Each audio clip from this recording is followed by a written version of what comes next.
স্বাগতম প্রিয় লিসেনার্স নতুন আরো একটি ঘটনায়। এখন যে ঘটনাটি আপনাদের সাথে শেয়ার করতে যাচ্ছি, এই ঘটনাটি পাবনা জেলার সুজানগরের কোটদুলিয়া গ্রাম থেকে আমাদেরকে পাঠিয়েছেন মোহাম্মদ আব্দুর রাজ্জাক। এর আগেও তিনি আমাদেরকে ঘটনা পাঠিয়েছিলেন, নতুন করে আরো একটি ঘটনা পাঠিয়েছেন। তাকে আবারও কৃতজ্ঞতা জানাচ্ছি তার ঘটনা পাঠানোর জন্য।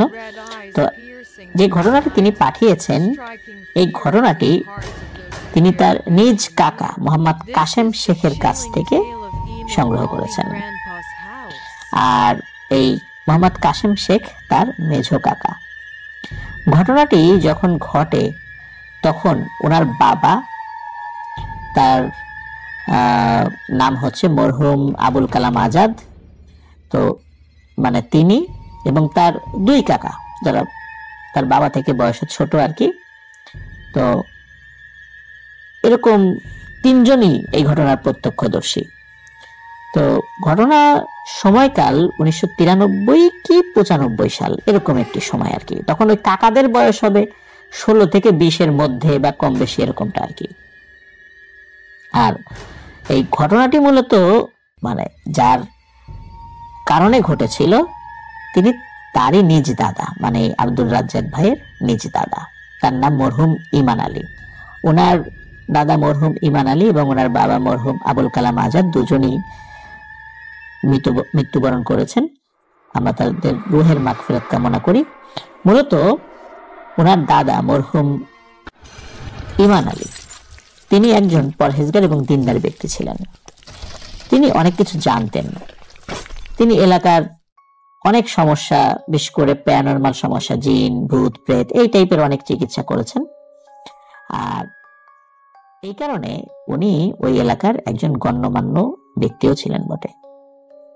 সবার মুখে তার নাম থাকতো। যে কোনো সমস্যাগুলোতে, স্পেশালি প্যারানরমাল সমস্যাগুলোতে সবাই ওনার কাছে ছুটে যেত এবং আল্লাহর রহমতে উপকারও পেত।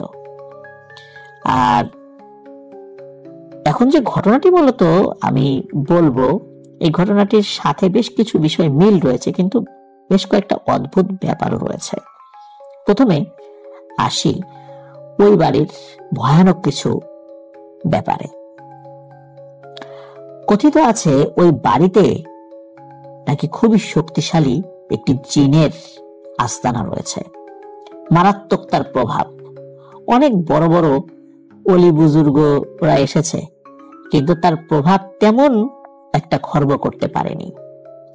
মূলত তার প্রভাব কয়েকটি ঘটনার মাধ্যমে বাড়ির লোকজন জানতে পারে, শুরুতে বুঝতে পারেনি। সেটি হলো, গ্রামের মানুষ সবাই বা গেরস্থ বাড়ির হওয়ার কারণে বেশ কিছু গরু তাদের ছিল, মানে গোয়াল ভরা গরু বলতে যেটা বোঝায় আর কি।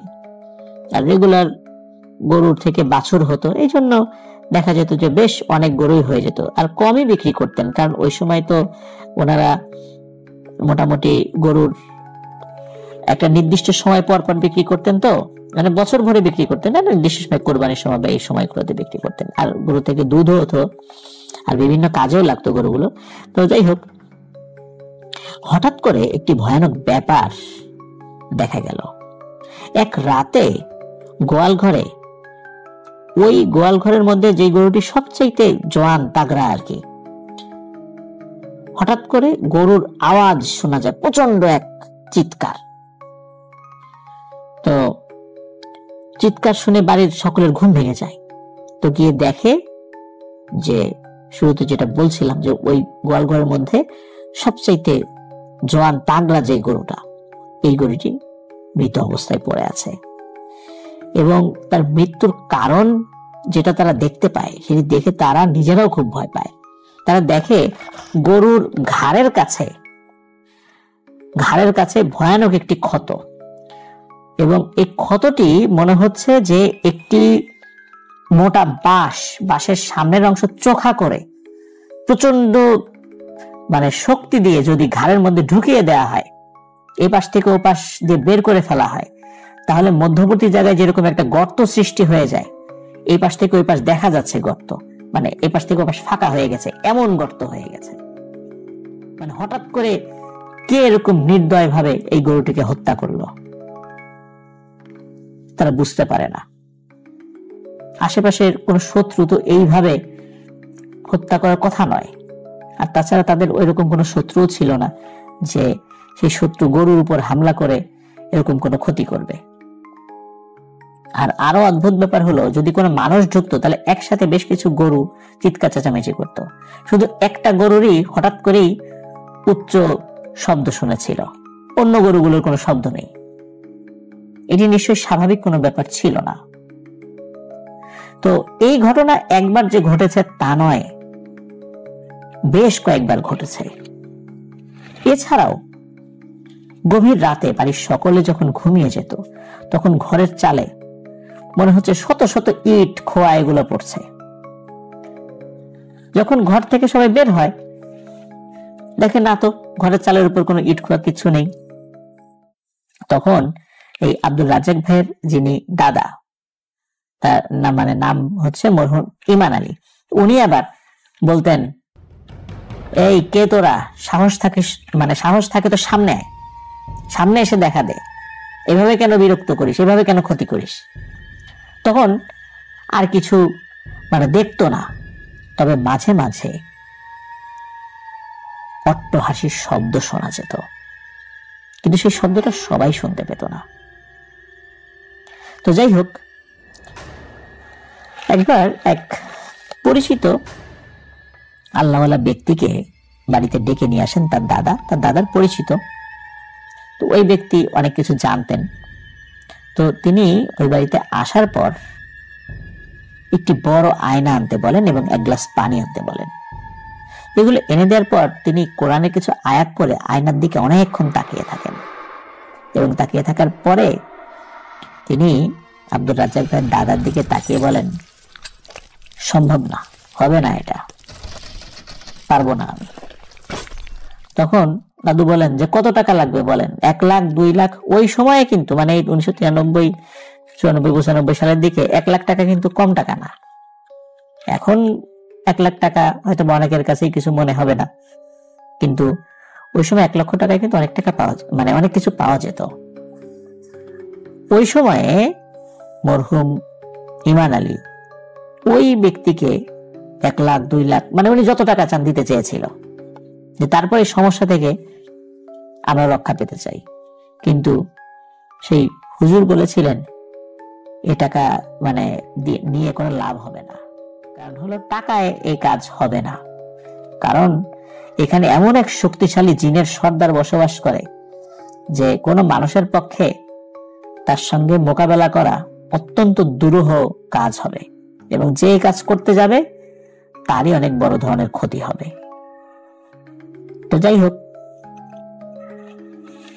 এর ভিতরে আর একজন হুজুর, তাকে নিয়ে আসা হয় এবং তিনি আসার পর বলেন যে 2 দিন পর অমাবস্যা, আর এই অমাবস্যার রাতে যদি একটা কাজ করতে পারো তাহলে এই জিনকে এখান থেকে তাড়ানো সম্ভব না হলেও ওর প্রভাব অনেকটা কমানো যাবে, কিন্তু ওকে তাড়ানো যাবে না। তখন ওই হুজুর বলেন, ওনার দাদাকে বলেন, আব্দুল রাজ্জাকের দাদাকে, যে তোমাকে একটা কাজ করতে হবে, একটি বড় গজার মাছ নিয়ে আসতে হবে। ওই যে অমাবস্যা যে রাতে হবে ওই দিন কিনে আনবা, আর ওটাকে কলা পাতায় পেঁচিয়ে একা একা বাড়ির পেছনে যে পথ রয়েছে এই পথের একটা জায়গায় কবরস্থান রয়েছে, এই কবরস্থানের সামনে এটি রেখে আসবা। তো দাদু বলে যে হ্যাঁ আমি এটা পারবো, রেখে আসবো। উনি কিন্তু এমনিতেই তো সাহসী ছিলেন, কারণ উনি তো জিন এগুলোর ট্রিটমেন্ট উনি করতেন। উনি ঠিকই সত্যি সত্যি এই কাজটি করে আবার সহি সালামতে বাড়িতে ফেরত আসেন। কোনো ধরনের কোনো সমস্যাই হয়নি, রাস্তায় উনি যাওয়ার সময়ও কিছু দেখেননি, ফেরত আসার সময়ও কিছু দেখেননি, একদম স্বাভাবিক আর কি। আপনারা কিন্তু ভাবতে পারেন যে আচ্ছা গজার মাছ যে কলা পাতায় পেঁচিয়ে রেখে আসলো, এটা তো কোনো কুকুর বিড়াল সেখানে গিয়ে খেয়ে আসতে পারে। কিন্তু আসলে এমন একটা ঘটনা ঘটেছিল যেটা ওই গ্রামের মানুষের আজও মুখে মুখে রয়েছে। সেটি হলো ভোরবেলা ফজরের পরপরই যখন ওই জায়গাতে কয়েকজন যান ওটা দেখার জন্য, তখন দেখেন ওই গজার মাছটির মাথা তার নিজস্ব রূপে নেই, চেহারাটা বিকৃত, পুরো থেতলে যাওয়া একটি বিড়াল, মানে বিড়ালের মাথার মতো। আর বিড়ালের মাথা তো ছোট হয়, কিন্তু ওটা আকারে আবার বেশ বড়, এবং মনে হচ্ছে তাজা রক্ত ঝরছে। কিছুক্ষণ আগে কেউ এটির এই অবস্থা করেছে বলে মনে হচ্ছে। কিন্তু গজার মাছের মাথা আর বিড়ালের মাথা কি এক? হুবহু বিড়ালের মাথাও না, আবার গজার মাছের মাথার কোনো চিহ্নই নেই। মানে এটা মাছের যে কোনো মাথা এটা নিশ্চিত, কিন্তু এটি অন্য কোনো কিছুর মাথা। মানে বডিটা গজার মাছের ঠিক আছে, মাথাটা অন্যরকম হয়ে গেছে। এটি অনেকেই দেখেছিলেন সেটি। তো যাই হোক, সবাই ওইটা তো ধরা তো দূরের কথা, সবাই ভয় পেয়ে সাথে সাথে যার বাড়ি চলে যায়। আর ওই রাতে যেটি হয়েছিল, মানে ওই মাছটি তো রেখে এসেছিল, ওই রাতে যখন ওই দাদা বাড়িতে ফেরত আসে, খুবই মানে ভয়ানক ঝড় হওয়া শুরু হয়ে যায়। তুমুল ঝড়, গাছের ডালের মর্মর আওয়াজ, শিয়ালের ডাক, কুকুরের আর্তনাদ, এগুলো কন্টিনিউ চলছে। মৃদু কান্নার আওয়াজ শোনা যাচ্ছে, কিন্তু ওই ফজরের আজানের আগেই মোটামুটি সব ঠিক হয়ে গেছে, আর কোনো সমস্যা নেই। যাই হোক, এরপরে যেটি হয় সেটি হলো যে এই সমস্যা কিন্তু সমাধান আসলে ওইভাবে হয় না, সমস্যার সমাধান ওইভাবে হয়ও না, তবে কিছুটা কমে যায়, কিছুটা, মানে আগের মতো অতটা প্রকট না হলেও কিছুটা কমে। কিন্তু কেন যে ওই গজার মাছের মাথার ওই অবস্থা হয়েছিল কেউ কিছু বলতে পারে না। এরপর আরো একজন বুজুর্গ ব্যক্তির কাছে যান, তো তিনি সবকিছু শোনেন, সবকিছু বোঝেন। বোঝার পর তিনি দাদাকে বলেন যে পূর্ববর্তী যারা বলেছিলেন যে ওকে আসলে সরানো যাবে না, এই কথাটাই ঠিক, আর ওকে সরানোটা ঠিকও হবে না। ওকে সরাতে গেলে আরো অনেক ক্ষতি হবে তোমাদের, সুতরাং ওকে সরানোর দরকার নেই। তবে ওর এখন যতটুকু ক্ষমতা আছে আমি চেষ্টা করছি ও যেন তোমাদের উপর সেই ক্ষমতাটা প্রয়োগ না করে। এই কথা বলে উনি একটি চিঠি বা একটা তাবিজ বা এরকম কিছু একটা লেখেন আরবিতে, এবং তিনি বলেন যে এটি ঘরের একটি জায়গায় রেখে দাও, আর কিছু দরকার নেই। অদ্ভুত ব্যাপার, এত কিছু করার পরও সমস্যার সমাধান হচ্ছিল না, কিন্তু উনি একটি হাতে লেখা একটা কিছু উনি দিলেন, সেটি ঘরে রেখে দিয়েছে। সেটা পরবর্তীতে বাতাসে উড়ে বা কোনো কারণে ঝড়ে কোথায় চলে গেছে তার কোনো ঠিক ঠিকানা নেই। কিন্তু এরপর থেকে ওই বাড়িতে আর কোনো সমস্যা ছিল না, এখন পর্যন্ত কোনো সমস্যা নেই। তবে ওই বাড়ির সকলে জানে যে ওই ভয়ানক জিনের সর্দার এটি এখন ওই বাড়িতে আছে। কিন্তু ওই বুজুর্গ ব্যক্তির একটি লেখা নির্দেশনার কারণে ওই জিনটি আজ পর্যন্ত নতুন করে কোনো ধরনের কোনো সমস্যার সৃষ্টি করেনি। প্রিয় লিসেনার্স, এখান থেকে কিন্তু একটি বিষয় আমরা বুঝতে পারি, সেটি হচ্ছে যে অনেক আল্লাহওয়ালা ব্যক্তি সরাসরি কোনো তাবিজ বা ঝাড়ফুঁক না দিয়ে, অনেক সময় আমরা দেখেছি, এর আগেও বেশ কিছু ঘটনা আমরা বলেছি, যে ছোট্ট কোনো চিরকুট লিখে দিয়েছেন। এই চিরকুটের ভাষা আসলে কি বা কি নির্দেশনা ছিল সেটি হয়তো বা স্বাভাবিক সেন্স থেকে আমরা বুঝতে পারি না, বা ওই সময় যারা মানুষ ছিলেন তারা হয়তো বা সেটা পড়তে পারেননি, বা পড়লেও বুঝতে পারেননি। কিন্তু যার বোঝার দরকার সে কিন্তু বুঝেছে। তার মানে প্রিয় লিসেনার্স, আপনারা নিশ্চয়ই বুঝতে পারছেন যে ওই সময়, মানে আজ থেকে কত বছর, খুব বেশি বছর আগেরও তো না, তো ওই সময় তো যেই আল্লাহওয়ালা ব্যক্তিরা আমাদের মধ্যে ছিলেন, তাদের আমল আখলাক আসলে এই পর্যায়ে ছিল যে কোনো ধরনের কোনো রুকিয়া বা তাবিজ কবজ ছাড়াই জিনপরি তাদের কথা শুনতো এবং সম্মান করে চলে যেত। এই ঘটনার ক্ষেত্রেও আমরা এমনটি দেখলাম। এখন এই লোকগুলো আসলে আমাদের মাঝে নেই, অনেকেই আল্লাহ তাআলার ডাকে সাড়া দিয়ে পরপারে চলে গেছেন। আর যারা জীবিত আছেন তারা আসলে ওইভাবে আমার জানা মতে তারা মানুষের সামনে খুব কম আসতে চান, নিজের পরিচয় আসলে দিতে চান না। তো এটি ছিল ঘটনা। আশা করছি প্রিয় লিসেনার্স, এই ঘটনাটি থেকে আমরা বেশ কিছু বিষয় নতুন করে জানতে পেরেছি। Deep in the heart প্রিয় লিসেনার্স, আশা করি আমাদের ঘটনা আপনাদের ভালো লেগেছে। ঘটনা ভালো লাগলে লাইক, কমেন্ট ও শেয়ার করে আমাদের সাথে থাকুন। প্রিয় লিসেনার্স, এখন যে ঘটনাটি আমি আপনাদের সাথে শেয়ার করতে যাচ্ছি, এই ঘটনাটি বরিশালের শায়েস্তাবাদ থেকে পাঠিয়েছেন রায়হান। রায়হান ইতোপূর্বে দুটি ঘটনা আমাদেরকে পাঠিয়েছেন, যে ঘটনা দুটি আপনাদের অনেকেরই ভালো লেগেছে। তারই স্রোতধারায় রায়হান আমাদেরকে আরো একটি ঘটনা পাঠিয়েছে। আশা করছি এই ঘটনাটিও আপনাদের সকলের ভালো লাগবে। ঘটনাটি যার সঙ্গে ঘটেছে সেটি রায়হানের আপন বড় মামা। ঘটনাটির সময়কাল 1985 কি 86 সালের দিকে। তখন তার বয়স 18 কি 20 বছর সর্বোচ্চ। তখন বাংলাদেশের রাজনৈতিক অঙ্গনে একটা অস্থিরতা বিরাজ করছে। অনেক ধরনের রাজনৈতিক দলের উত্থান হয়েছে। তো উনি বাংলাদেশের স্বনামধন্য একটি রাজনৈতিক দলের সাপোর্টার ছিলেন এবং কর্মীও ছিলেন। তরুণ বয়স, রক্ত টকবক করছে। তো উনি বেশ প্রফুল্ল চিত্তে ওনার কর্মী বাহিনী নিয়ে কাজ করে বেড়াতেন, জনগণের সেবা করতেন। যদিও ছোট মানুষ ছিলেন, কিন্তু তারপরও ওনার একটা ভালো গ্রহণযোগ্যতা ছিল। আর মূলত ওনাদের বাড়ি হচ্ছে শায়েস্তাবাদের হবিনগর নামক স্থানে। ওনাদের বাড়ির কাছে একটি অনেক পুরাতন ডাকঘর রয়েছে। ডাকঘরটি ওই সময় মানে 1985 সালের আগে থেকে ওটি পরিত্যক্ত, বন্ধ হয়ে রয়েছে, অনেকদিন ধরে বন্ধ হয়ে রয়েছে। ডাকঘরের সামনে দিয়ে একটি ইটের রাস্তা চলে গিয়েছে। রাস্তার এক পাশে একটি বড় পুরাতন তাল গাছ রয়েছে, আর রাস্তার অন্য প্রান্তে একটি কবরস্থান রয়েছে। সাধারণত মানুষজন ওই রাস্তা দিয়ে যেতে চায় না।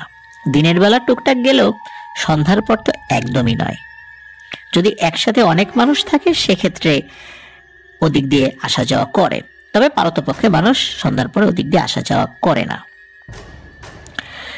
এক রাতে যেটি হয় সেটি হলো, এই রায়হানের মামা উনি ওনার বন্ধুদের সাথে একটি পিকনিক করেন।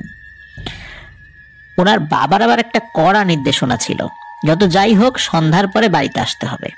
একদিন উনি রাত করে ফেরার কারণে ওনাকে অনেক কড়াভাবে শাসন করে তার বাবা, মানে রায়হানের নানা, যার কারণে উনি যেখানেই থাকুক না কেন রাতের বেলা তাকে বাড়িতে ফিরতেই হবে, এরকম একটা চিন্তা তার মাথায় সবসময় থাকতো। আর পিকনিক করতে যেহেতু গিয়েছে, স্বাভাবিকভাবে একটু রাত হয়ে যেতেই পারে, এটাই স্বাভাবিক। তো এখন বাড়িতে যদি রাত করে ফেরে, তার বাবা তো উত্তর মধ্যম দেবে, একটা মারও মাটিতে পড়বে না। যতদূর সম্ভব উনি তাড়াতাড়ি বাড়িতে ফেরার চেষ্টা করছিলেন। তো পিকনিকের খাওয়া দাওয়া শেষ করে উনি বাড়িতে ফিরবেন, তখন যেই বন্ধুর বাড়িতে মূলত পিকনিক হয়েছিল সেই বন্ধু বলে যে, দোস্ত এখন এত রাত্রে তোর যাওয়ার দরকার নাই, কারণ আমরা সকলে এখানে থেকে যাব, এখন আর রাত্রে বাড়িতে ফিরবো না, সকলে বাড়িতে বলে এসেছি।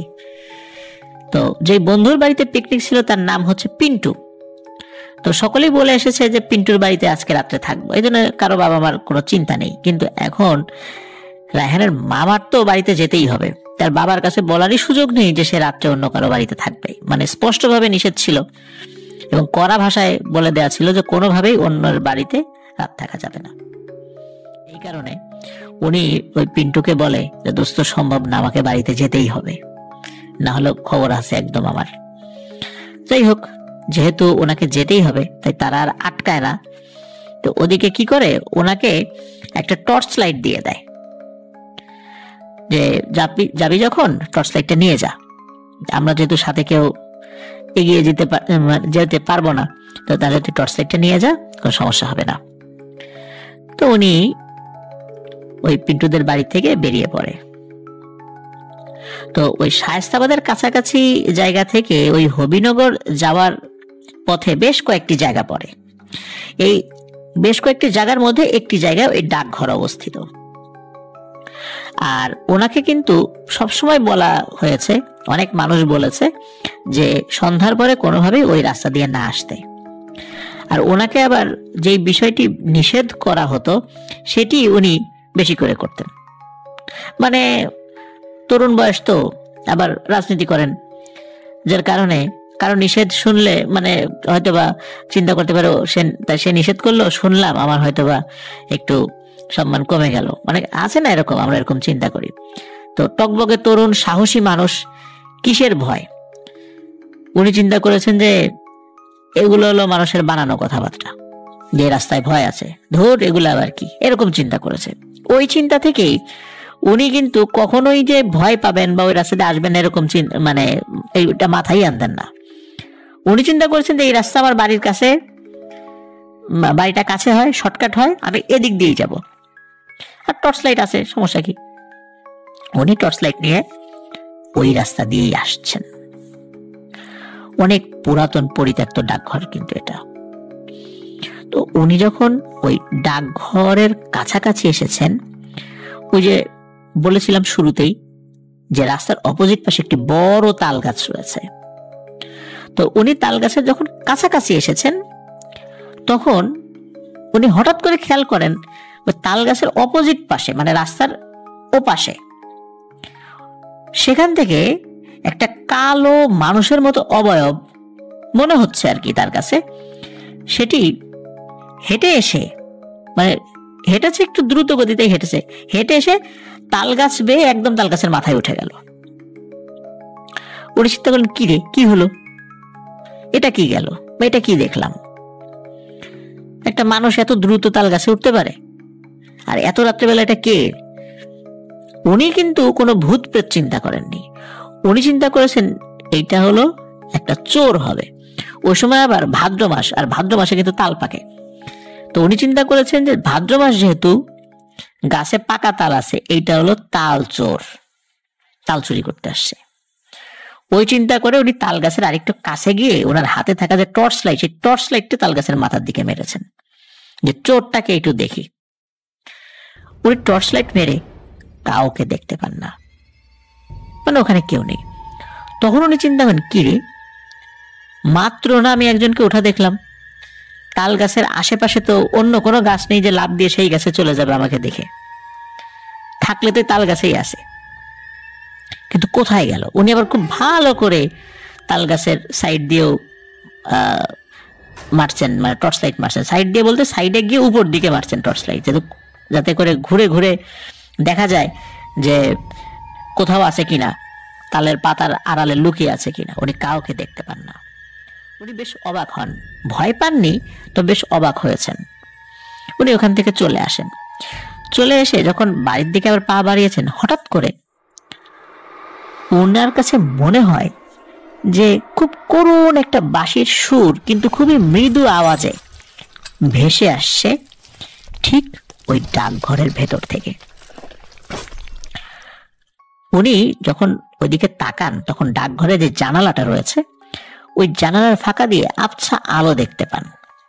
আর উনি যেহেতু ইয়াং মানুষ, উনি জানতেন যে অনেক এলাকার অনেক বখাটে ছেলে পেলে কিন্তু এই ধরনের পুরাতন স্থাপনা বা পরিত্যক্ত হয়ে গেছে এমন স্থাপনার ওখানে গিয়ে নেশাপানি করে আর কি।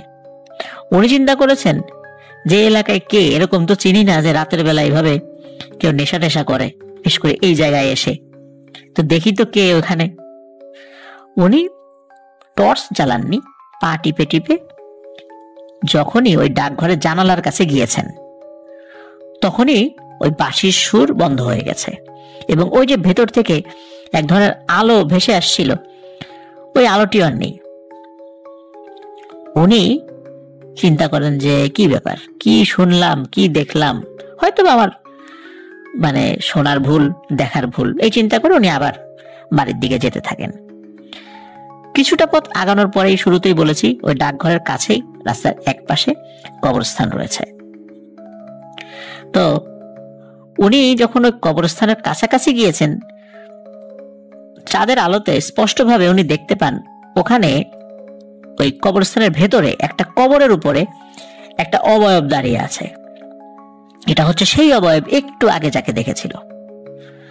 উনি চিন্তা করেন, কি ব্যাপার, গাছ থেকে এত তাড়াতাড়ি নেমে আবার কবরস্থানের দিকে গেল? হতে পারে যে যখনই সে ওই ডাকঘরের দিকে গিয়েছে ওই সময় গাছ থেকে নেমে এসেছে, আর টর্চ লাইট মেরেও তাকে সে দেখতে পায়নি। উনি এইরকম চিন্তা করেছে এবং ওইদিকে কি করেছে, টর্চ লাইট মেরেছে কবরের উপরে। যখনই কবরের উপর টর্চ লাইট মেরেছে, ওইখানে আর কাউকে দেখে না। উনি আরো অবাক হন যে কি ব্যাপার, মাত্র আমি চাঁদের আলোতে স্পষ্টভাবে বুঝতে পারলাম যে কবরের উপরে কেউ দাঁড়িয়ে আছে, কিন্তু টর্চ লাইট মারলাম, কাউকে দেখি না। যদি তার চোখের ভুলই হয় তাহলে টর্চ লাইটের আলো নেভানোর পরে তো ওখানে কালো একটা অবয়ব দেখা যাবে। এমন কিছু পড়ে না যে ছায়া পড়ে, গাছের ডালে ছায়া পড়ে, কিন্তু টর্চ লাইট বন্ধ করার পর দেখি যে না, ওখানে সেটা নাই। তাহলে বারবার কি উনি ভুল দেখছেন? এর মধ্যে আরো একটি ঘটনা ঘটে। উনি আবার সেই করুণ বাঁশির সুর শুনতে পান। ওই যে ডাকঘরের পেছন থেকে বলতে তখন তো ডাকঘর ওনার পেছন সাইডে ছিল, ওটা পার হয়ে চলে এসেছেন। ওনার পেছন থেকে সেই আওয়াজ আসছে। উনি আবার পেছন দিকে ব্যাক করেন এবং উনি যত কাছে যেতে থাকেন ওই বাঁশির সুর ততই স্পষ্ট হতে থাকে। উনি দূর থেকে ডাকঘরের ওই জানালার ভেতর দিয়ে আবছা আলোর আভা দেখতে পান। উনি ওদিকে এগিয়ে যাচ্ছেন। উনি যখন জানালার কাছে যান তখনও কিন্তু ওই আলো দেখা যাচ্ছিল, বাঁশির সুরও উনি শুনতে পাচ্ছিলেন। উনি তখন চিন্তা করেন এবার উনি টর্চ লাইট মারবেন, কিন্তু জানালা তো বন্ধ ছিল, জানালা হালকা ফাঁকা ছিল। উনি ওই দিক দিয়ে টর্চ লাইট মেরেও কাউকে দেখেন না, কিন্তু জানালার উপর সাইডে কিছুটা ফাঁকা ছিল। কিন্তু উনি লম্বায় এতটুকু এত লম্বাও ছিলেন না যে অনায়াসেই উনি জানালার উপর দিয়ে দেখতে পাবেন। ওনাকে লাফ দিয়ে একটু উপর দিকে নজর দিতে হবে। এখন একই সাথে লাফ দেয়া এবং টর্চ লাইট মারা এটা কিন্তু একটু কঠিন ব্যাপার। তারপরেও উনি এক হাতে টর্চ লাইট নিয়ে লাফানোর চেষ্টা করেন। তো উনি টর্চ লাইট মেরে লাফিয়ে একটা ভয়ানক জিনিস দেখতে পান।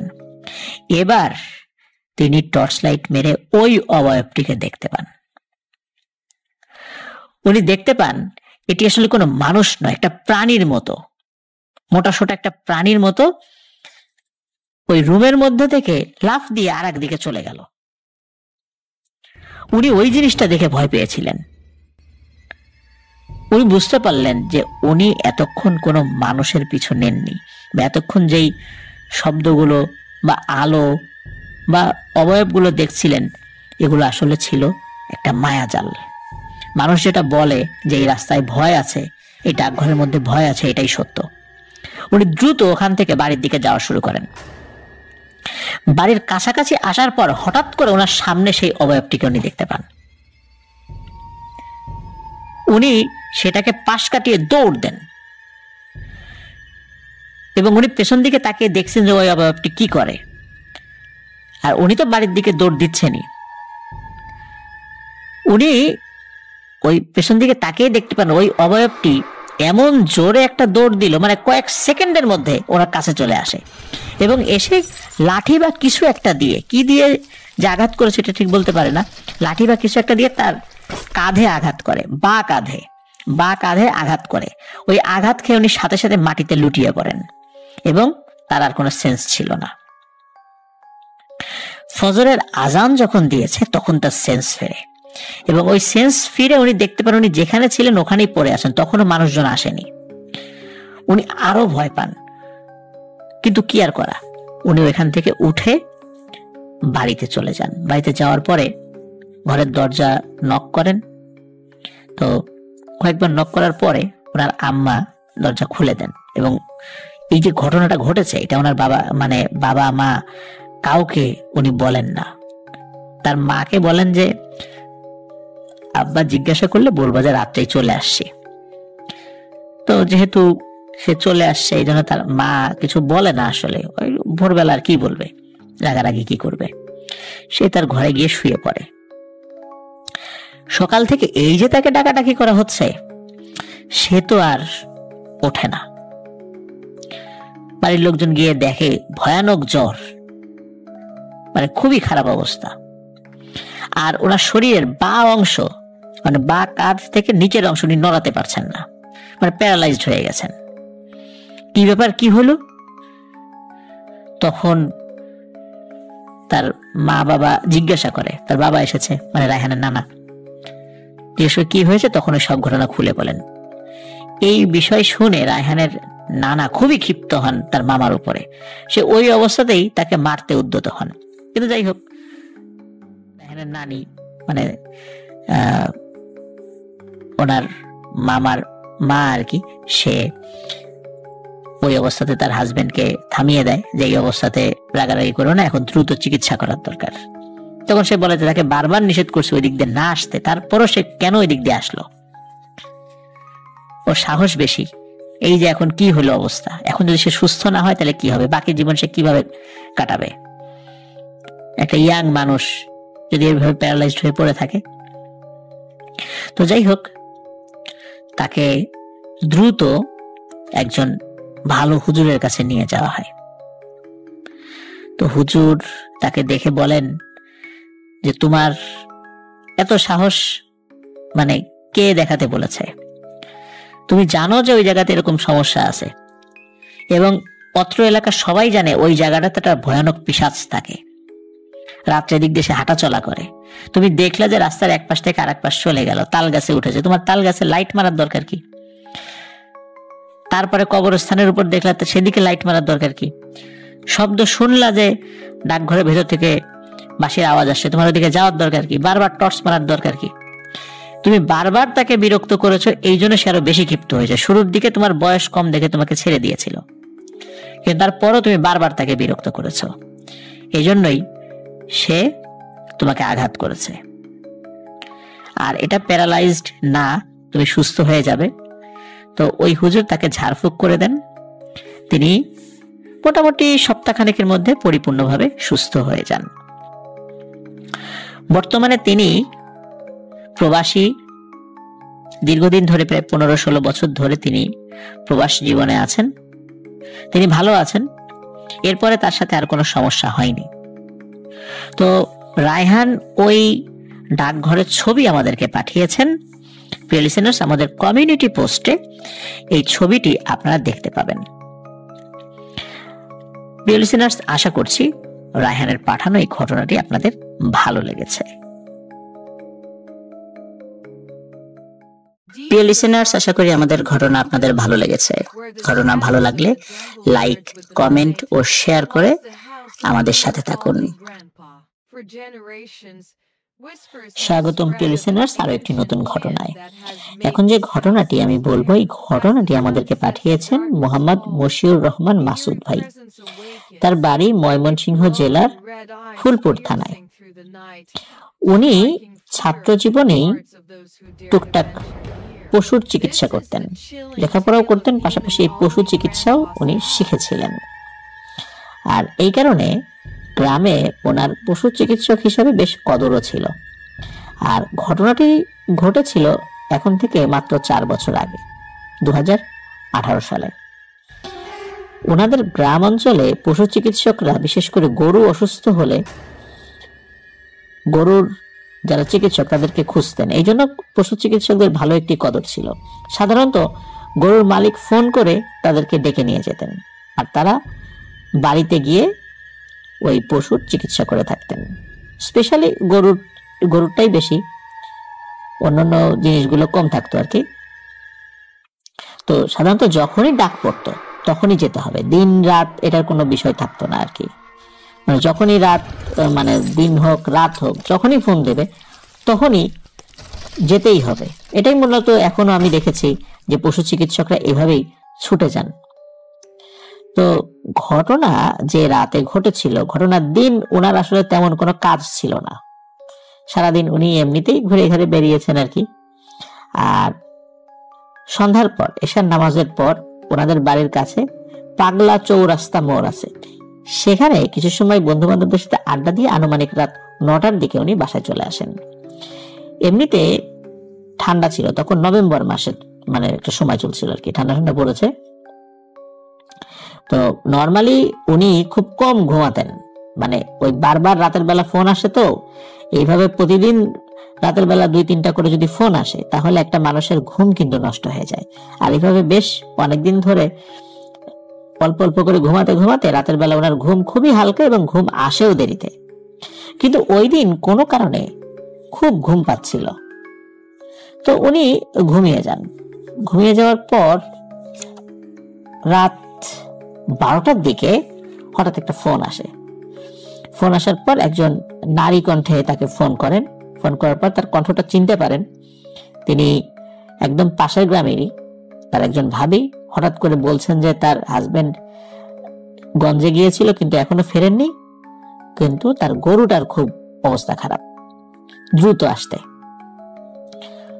তো যেহেতু রাত হয়ে গেছে, আবার শীতের সময়, উনি গড়িমসি করলেও কিন্তু যেহেতু এটাই ওনার প্রফেশন, উনি ওনার মোটরসাইকেল নিয়ে বেরিয়ে পড়েন। যেহেতু খুব কাছাকাছি ছিল, পাশের গ্রাম, খুব দূরেও ছিল না, মোটরসাইকেল চালিয়ে যেতে 7-8 মিনিটের পথ আর কি। উনি সেখানে চলে যান। ওই ভদ্র মহিলার ছেলে মেয়েরও সেখানে ছিল, তো তারাও উপস্থিত ছিল যে দ্রুত কি ব্যবস্থা নেয় উনি এসে আর কি। তো উনি সেখানে যাওয়ার পর উনি যতটুকু জানতেন ওই বিদ্যা দিয়ে উনি বুঝতে পারলেন গরুটির অবস্থা আসলে ভালো না। সদর হসপিটালের বড় পশু চিকিৎসকের পরামর্শ নিয়ে চিকিৎসা করতে হবে বা তাকে নিয়ে আসতে হবে, তাছাড়া এটা আসলে তার স্বল্প বিদ্যায় এটা তিনি করতে পারবেন না। কিন্তু এত রাত্রে কে সেটা করবে? যার কারণে উনি যতটুকু জানতেন সেটা তিনি করলেন এবং বললেন যে পরদিন সকালবেলা অবশ্যই গরুটিকে যদি সম্ভব হয় নিয়ে যেতে হবে সদর পশু হসপিটালে, অথবা সম্ভব হলে ডাক্তারকে নিয়ে আসতে হবে। তো যাই হোক, এই বলে উনি সেখান থেকে বিদায় নিয়ে ওনার মোটরসাইকেল নিয়ে বাড়ির দিকে যাওয়া শুরু করেন। তো উনি যখন ওই বাড়ি থেকে বের হয়েছেন, কিছুটা পথ আগানোর পরে হঠাৎ করে ওনার মনে হচ্ছিল যে ওনার মোটরসাইকেলের হেডলাইটের আলো অস্বাভাবিক রকমের কমে যাচ্ছে এবং মোটরসাইকেলের গতিও কমে যাচ্ছে। তো ওনার মোটরসাইকেলে আগে থেকেই কিছু সমস্যা ছিল, তো উনি এই সমস্যার জন্য মেকারের কাছ থেকে ঠিকও করিয়েছিলেন। তো উনি মনে করেছেন যে ওই সমস্যাটি রাস্তায় আবার দেখা দিয়েছে। তো উনি মনে মনে মেকারকে খুব গালমন্দ করছিলেন যে কি ঠিক করে দিল, এখন এই রাতের বেলা এসে সমস্যা দেখা দিল। তো উনি ফিল করছিলেন যে মোটরসাইকেলের গতি অস্বাভাবিক রকমের কমে আসছে, মাঝে এমন একটা অবস্থা হয়ে গিয়েছে যে কোনো একটা ব্যক্তি একটু জোরে হেঁটে ওই মোটরসাইকেলের আগে চলে যেতে পারবে, এবং মোটরসাইকেলের গতিটা এমন একটা পর্যায়ে এসে পৌঁছে যে ওই অবস্থায় মোটরসাইকেল আর চলছে না, মনে হচ্ছে ডানে বা বায়ে কাত হয়ে এক সাইডে পড়ে যাবে, মানে এত আস্তে চলা শুরু করেছে এবং হেডলাইটের আলো কমে গিয়েছে। তবে ওই দিন পূর্ণিমা ছিল, যার কারণে উনি রাস্তাঘাট স্পষ্টভাবে দেখতে পাচ্ছিলেন। তো যেহেতু নভেম্বর মাস ছিল, কুয়াশাও ছিল রাস্তায়, তো ওনার মোটরসাইকেলটা যেখানে মোটামুটি বন্ধ হয়ে যাবে ভাব, মানে সেটা আর চলতে পারছে না, কিন্তু মানে স্টার্ট অবস্থায় আছে, কিন্তু উনি ওইখানে মোটরসাইকেলটা মানে স্ট্যান্ড করেন। উনি চিন্তা করেন যে দেখি মোটরসাইকেলে কি হলো, উনি কোনো সমাধান করতে পারেন কিনা, যতটুকু জানেন যেহেতু নিজে মোটরসাইকেল চালাতেন।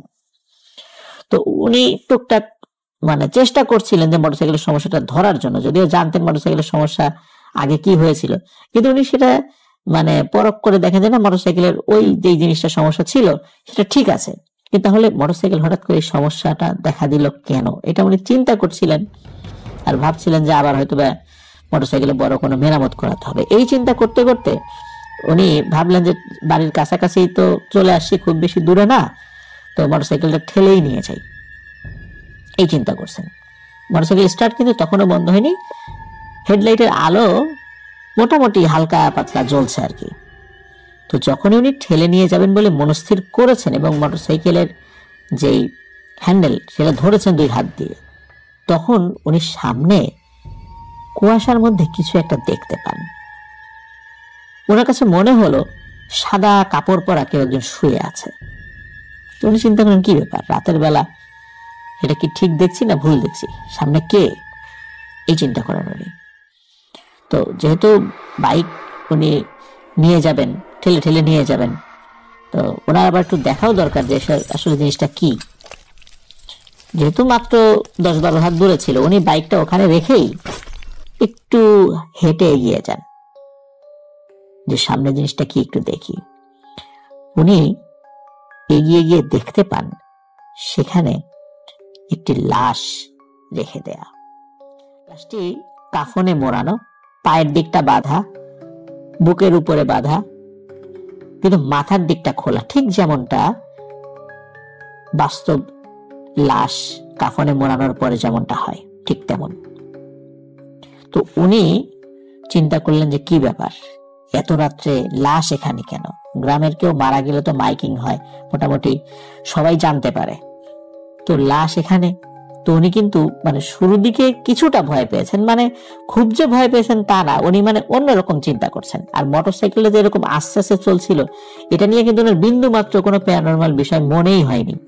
কারণ এই ধরনের সমস্যা উনি এর আগেও বেশ কিছুবার ফেস করেছিলেন, উনি মনে করছেন সেই সমস্যাটি আবার হয়েছে। কিন্তু ওই লাশটি যখন উনি দেখেছেন, তখন মনের মধ্যে খটকা লেগেছে। তো উনি হয়তো বা 15 থেকে 20 মিনিট সর্বোচ্চ চিন্তা করেছেন এগুলো। এরপরে হঠাৎ করে উনি দেখেন ওই লাশটি হঠাৎ করে নড়ে উঠল। নড়ে ওঠার পর বিড়বিড় শব্দে কি যেন ওই লাশটি বলে ওঠে, এবং বলে ওঠার সাথে সাথে লাশটি উঠে বসে। তো উনি তখন মারাত্মক ভয় পান, যে কি ব্যাপার, এটি উঠে বসলে কেন, বিড়বিড় শব্দ করছে কেন, এবং বিড়বিড় শব্দে কি যে বলছে এটা বোঝা যাচ্ছে না। উনি যেটা করেন সেটা হলো ঘুরে দৌড় দেওয়ার চিন্তা করেন, এবং দৌড় দেনও। কিন্তু উনি তাকিয়ে দেখেন ওই লাশটি ভেসে ভেসে তার দিকে আসছে, এবং লাশটির চেহারা স্পষ্টভাবে বোঝা যাচ্ছে চাঁদের আলোতেও। উনি দেখতে পান লাশটির মুখমণ্ডল থেতলানো, এবং ওই কাফনের ভেতর থেকে 2 হাত বের করে নিয়ে এসেছে, এবং স্পষ্টভাবে দেখা যাচ্ছে প্রতিটা নখে, মানে তার যে হাতে যে নখগুলো রয়েছে, প্রতিটা নখ প্রায় 1 হাত বা 1.5 হাত লম্বা, এরকমটা মনে হচ্ছে। এবং ওই নখ দিয়ে তাকে ধরার চেষ্টা করছে। উনি তো দৌড়াচ্ছেন, আর পেছন থেকে বারবার মানে গোঙানির শব্দে জাস্ট একটা কথা ভেসে আসছে, সেটা হলো, এবার তোকে কে বাঁচাবে। একবার বলে এবার তোকে কে বাঁচাবে, আবার একটি শব্দ, ওই যে বিড়বিড় শব্দ, এই শব্দটা করে। তো উনি তো দৌড়াচ্ছে এবং চিৎকার করছে।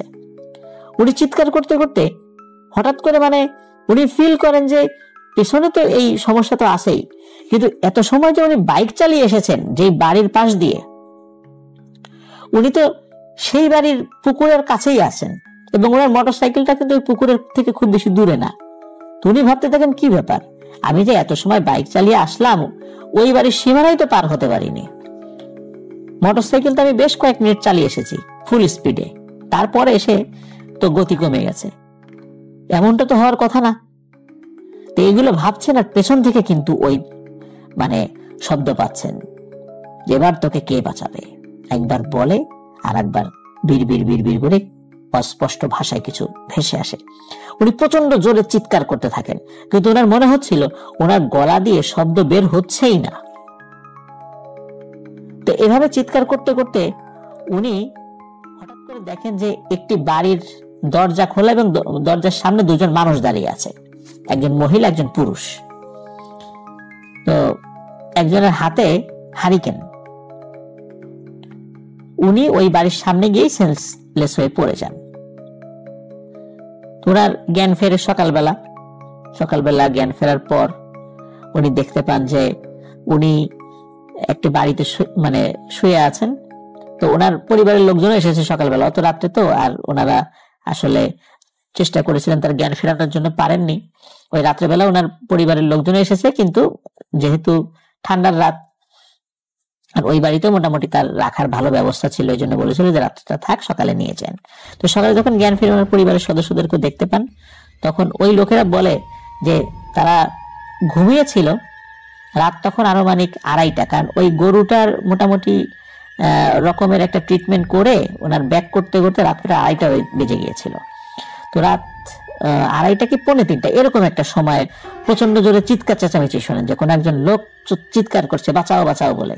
তখন ওনারা চিন্তা করেন কি ব্যাপার, কি হয়েছে। এই চিন্তা করে ঘর থেকে কেবল 2 জন বের হয়েছেন, হাজবেন্ড এবং ওয়াইফ। তখনই সামনে এই মশিউর রহমান মাসুদ ভাইকে তারা দেখতে পান, এবং তখনই তো উনি সেন্সলেস হয়ে পড়ে যান। তখন কি হয়েছিল এই বিষয়টি সকলকে খুলে বলেন, যে উনি এই জিনিস দেখেছে। তখন ওই বাড়ির লোক বলে যে আপনি এই পুকুর পাড়ের এই রাস্তাতে যেটা দেখেছেন, অনেক আগে দিনের বেলাতেও মানুষ লাশ টাশ দেখে ভয় পেত, তো বহুদিন ধরে তো এই ধরনের ঘটনা ঘটে না। আমরা তো বেশ স্বাভাবিকভাবেই চলাফেরা করছি, পাকা রাস্তা হয়ে গেছে, আমরা তো ধরেই নিয়েছি এখানে এই ঘটনা আর কখনো ঘটবে না, বা যেই দুষ্টু জিন পরি এই সমস্যা করতো এরা এখন আর নেই, কিন্তু আপনার সাথে যে ঘটনাটা ঘটেছে এটা তো আমরা বিশ্বাসই করতে পারছি না। তো যাই হোক, ওই ঘটনার মাধ্যম দিয়ে গ্রামবাসী আবারও বুঝতে পারে যে বহু আগে যে সমস্যাটা ওই রাস্তায় দেখা যেত, বিভিন্ন মানুষ দিনের বেলাতেও নাকি দেখতো এরকম লাশ, সেটি 2018 সালেও এই মাসুদ ভাইয়ের সামনে পড়ে যায় এবং মাসুদ ভাই এটি দেখে ভয় পেয়ে যান এবং স্বাভাবিক ভয় পাওয়ারই কথা। আর ওনার মোটরসাইকেল যে আস্তে আস্তে স্লো হয়ে যাচ্ছিল, এটা মূলত মোটরসাইকেলের সমস্যা ছিল না, এটা একটি প্যারানর্মাল বিষয় ছিল যেটি উনি শুরুর দিকে ধরতে পারেননি। অসংখ্য ধন্যবাদ মশিউর রহমান মাসুদ ভাইকে আপনার নিজের সাথে ঘটে যাওয়া চমৎকার একটি ঘটনা আমাদের সাথে শেয়ার করার জন্য। তিনি আরো বলেছেন যে উনি বেশ কয়েকবার শ্মশান ঘাটেও গিয়েছিলেন, একজন তান্ত্রিকের কাছে বেশ কয়েকবার উনি গিয়েছিলেন এবং ওই তান্ত্রিকের কারণেই উনি শ্মশান ঘাটে গিয়েছিলেন। সেই রিলেটেড ঘটনাও তিনি আমাদেরকে পাঠাবেন বলে জানিয়েছেন। আপনার ঘটনা অপেক্ষা থাকবো মাসুদ ভাই। প্রিয় লিসেনার্স, আশা করি আমাদের ঘটনা আপনাদের ভালো লেগেছে। ঘটনা ভালো লাগলে লাইক, কমেন্ট ও শেয়ার করে আমাদের সাথে থাকুন। প্রিয় লিসেনার্স, এখন যে ঘটনাটি আমি শেয়ার করতে যাচ্ছি, এই ঘটনাটি লক্ষ্মীপুর জেলার দালাল বাজার নামক একটি স্থান থেকে আমাদেরকে পাঠিয়েছেন বিজয় কৃষ্ণ দাস। ঘটনাটি তার নিজের সঙ্গে ঘটেছে এবং ঘটনাটি ঘটার সময়কাল 2012 সালের দিকে। তখন তিনি ক্লাস 4-এ পড়তেন। উনি এবং ওনার পরিবার, মা বাবা সহ ওনারা থাকতেন লক্ষ্মীপুর, মানে একদম শহরে আর কি, জেলা সদর যেটাকে আমরা বলি আর কি, শহরে থাকতেন। আর বিশেষ বিশেষ কোনো অকেশনে ওনারা গ্রামের বাড়িতে বেড়াতে আসতেন। তাছাড়া এমনিতে খুব একটা বেশি যাওয়া হতো না, কারণ ওনাদের পারিবারিক বিজনেস ছিল লক্ষ্মীপুর সদরে, এই কারণে ওনারা সেখানেই থাকতেন। তো ওনার ঠাকুমার মৃত্যুবার্ষিকী উপলক্ষে ওনারা বেশ একটা খাওয়া দাওয়ার আয়োজন করেন। তো ওই অনুষ্ঠানে মানে পার্টিসিপেশনের জন্য ওনারা যেটা করেন, পরিবার সহ ওই অনুষ্ঠানের 2 দিন আগেই ওনারা বাড়িতে চলে আসেন। তো ওনাদের বাড়ি একটি যৌথ পরিবারের বাড়ি, ওখানে ওনাদের আত্মীয় স্বজন মিলে 8 থেকে 9টি পরিবার সেখানে থাকে। ওনাদের বাড়ির যে রাস্তা, ওই রাস্তার এক পাশে ছিল জঙ্গল, বড় বড় গাছ, ঝোপ জঙ্গল এরকম ছিল। আর ওখানে যেহেতু বেশ কিছু হিন্দু পরিবার ছিল, এই কারণে ওখানে ছোট্ট একটি শ্মশান ছিল। তবে উনি উল্লেখ করেছেন যে অনেকদিন সেটা ব্যবহৃত হয়নি, মানে আগে ব্যবহৃত হতো আর কি। তো ঘটনা যেই রাত্রে ঘটেছিল, ওর পরের দিন মূলত ছিল ওনার ঠাকুমার মৃত্যুবার্ষিকী উপলক্ষে খাওয়ানো। এই কারণে আগের দিন বিকালে, মানে যে ঘটনা যেদিন ঘটেছে সেদিন রাতে আর কি, আগের দিন বিকালে এই বিজয় কৃষ্ণ দাস, ওনার বাবা এবং দাদা 3 জন মিলে বাজারে যান, মানে লক্ষ্মীপুর শহরে যান আর কি। তো ওনাদের যেটা হয় সেটা হলো ওই প্রোগ্রামটা থাকবে হলো নিরামিষ, এই কারণে সবজি, ডাল এই ধরনের খাবার, কোনো মাছ মাংস নেই আর কি। এই কারণে প্রচুর শাক সবজি এই জিনিসগুলা কেনার পরে বেশ অনেক জিনিস হয়ে যায় আর কি, কারণ অনেক কিছুই কিনতে হচ্ছে, অনেক লোক আসবে, খাওয়া দাওয়া করবে। তো ওনার দাদা উনি ওনাদেরকে বলেন যে আমি এই জিনিসগুলো নিয়ে বাড়িতে চলে যাই, রিক্সায় করে চলে যাই, তোমরা ধীরে সুস্থে আসো, কারণ এগুলো নিয়ে এক রিক্সায় জায়গা হবে না, তোমরা ধীরে সুস্থে আসো, তোমাদের অন্য কোনো কাজ থাকলে করো, আমি একটু দ্রুত নিয়ে যাই। ওনার দ্রুত আসার পিছনে একটা কারণ ছিল, সেটি হচ্ছে যেহেতু অনেক শাকসবজি এবং এই জিনিসগুলো কিন্তু কাটতেও তো সময় লাগবে, এই কারণে উনি চিন্তা করেছিলেন একটু তাড়াতাড়ি চলে যাই, বাড়িতে যে মহিলারা আছে তারা কাটতে থাকবে, অনেক সময় লাগবে, পরদিনই তো এটা রান্না করতে হবে, এজন্য আগে থেকে কেটে রাখা দরকার। এই জন্য উনি আগে চলে এসেছিলেন আর ওনাদেরকে পরে আসতে বলেন। তো বিজয় কৃষ্ণ দাস এবং ওনার বাবা, ওরা দুজন বাজারে ছোটখাটো কিছু কাজ সেরে দুজন হাঁটা শুরু করেন বাড়ির দিকে। বাড়িতে যাওয়ার জন্য প্রায় 15 থেকে 20 মিনিট হাঁটতে হয়।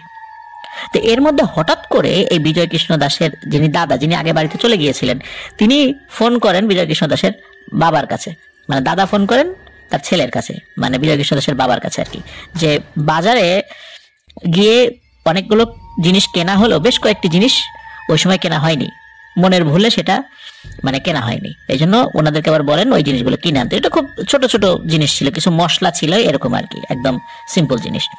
ওদিকে বেশ খানিকটা পথ, প্রায় অর্ধেকটা পথ হেঁটে আসার কারণে বিজয় কৃষ্ণ দাসের বাবা বিজয় কৃষ্ণ দাসকে বলেন যে তোকে রিক্সা ভাড়া দিচ্ছি, তুই এই জিনিসগুলো কিনে নিয়ে আয় এবং আরো কিছু টাকাও দিয়ে দেন ওই জিনিসগুলো কিনতে যে টাকা লাগে, আর কিনে বাড়িতে চলে আয়।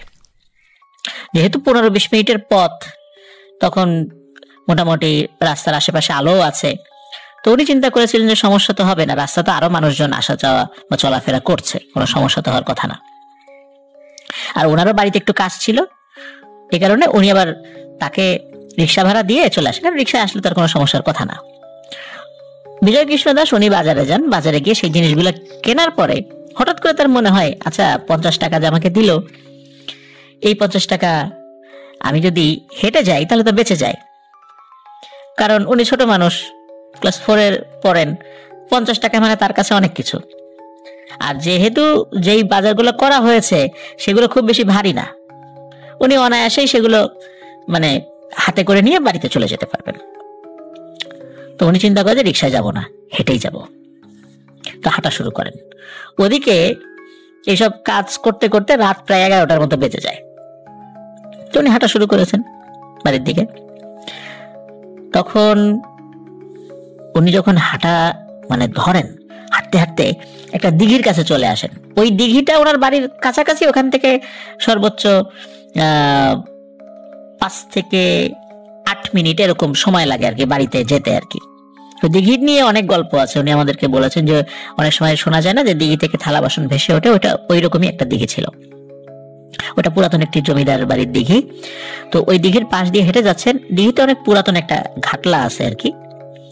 তো উনি যখন ওদিক দিয়ে যাচ্ছেন, হঠাৎ করে তার চোখ পড়ে যায় দিঘির ওই ঘাটলার দিকে। তিনি দেখেন সাদা কাপড় পরা একজন ওই পানি থেকে উপরে উঠে আসলো, মানে গোসল করে উপরে উঠেছে, উঠে ওই ঘাটলা দিয়ে হেঁটে রাস্তার উপরে এসে, মানে রাস্তা ক্রস করে ওই অন্যদিকে চলে যায়।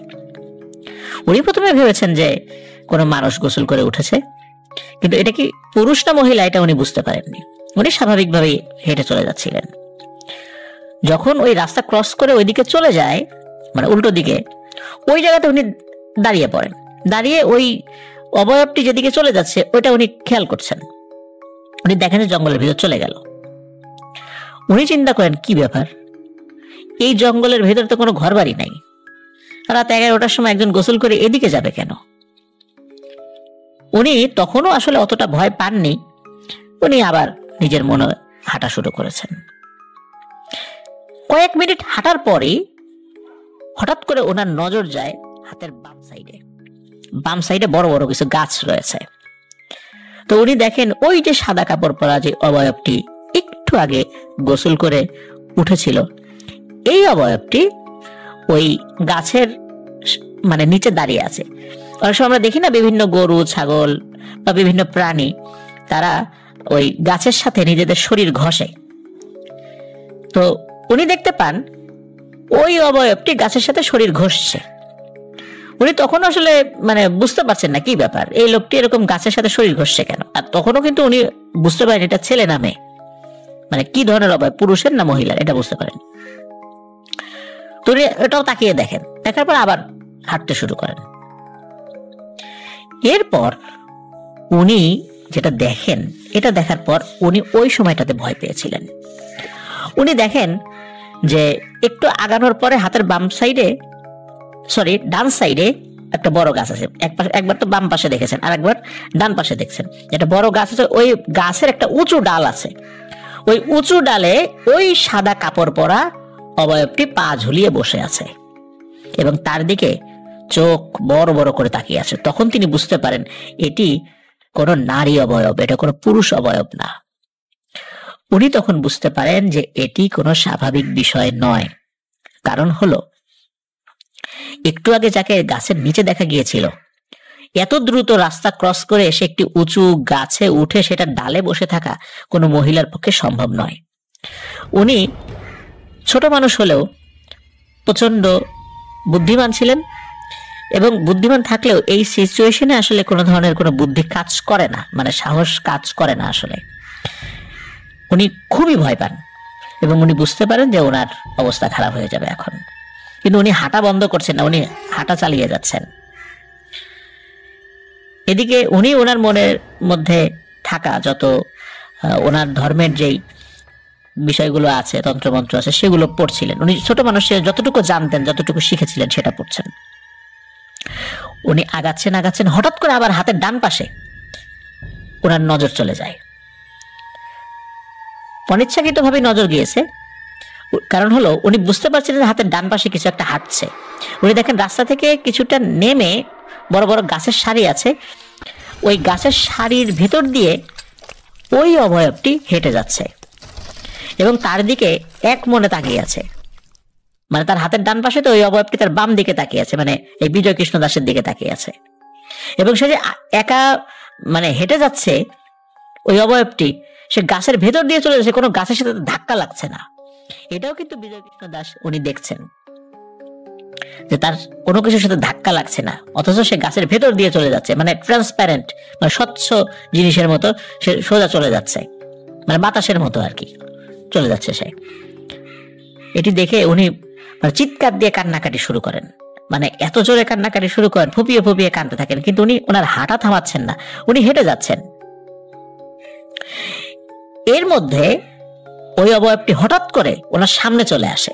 সামনে বলতে কি, উনি বাড়ির দিকে হেঁটে যাচ্ছেন, ওই অবয়বটি তার সামনে, তার সাথে সাথে হেঁটে যাচ্ছে। তাদের হাতের মাঝখানের মানে তাদের শরীরের মাঝখানের দূরত্ব 10 থেকে 12 হাত। ওই অবয়বটি তার মতো করে হেঁটে যাচ্ছে তার সামনে দিয়ে। প্রিয় লিসেনার্স, আপনারা একবার চিন্তা করুন, এই ধরনের সিচুয়েশন যদি আমাদের সামনে আসে রাতের বেলা, একটা মানে বুদ্ধিজ্ঞান সম্পন্ন মানুষের ক্ষেত্রে আমরা কি ধরনের মানে তার হতে পারে, কি ধরনের মানে সিচুয়েশন হতে পারে তার আমরা চিন্তা করতে পারি। আর একটা ছোট মানুষ যে ক্লাস 4-এ পড়ে, তার সাথে কি হতে পারে।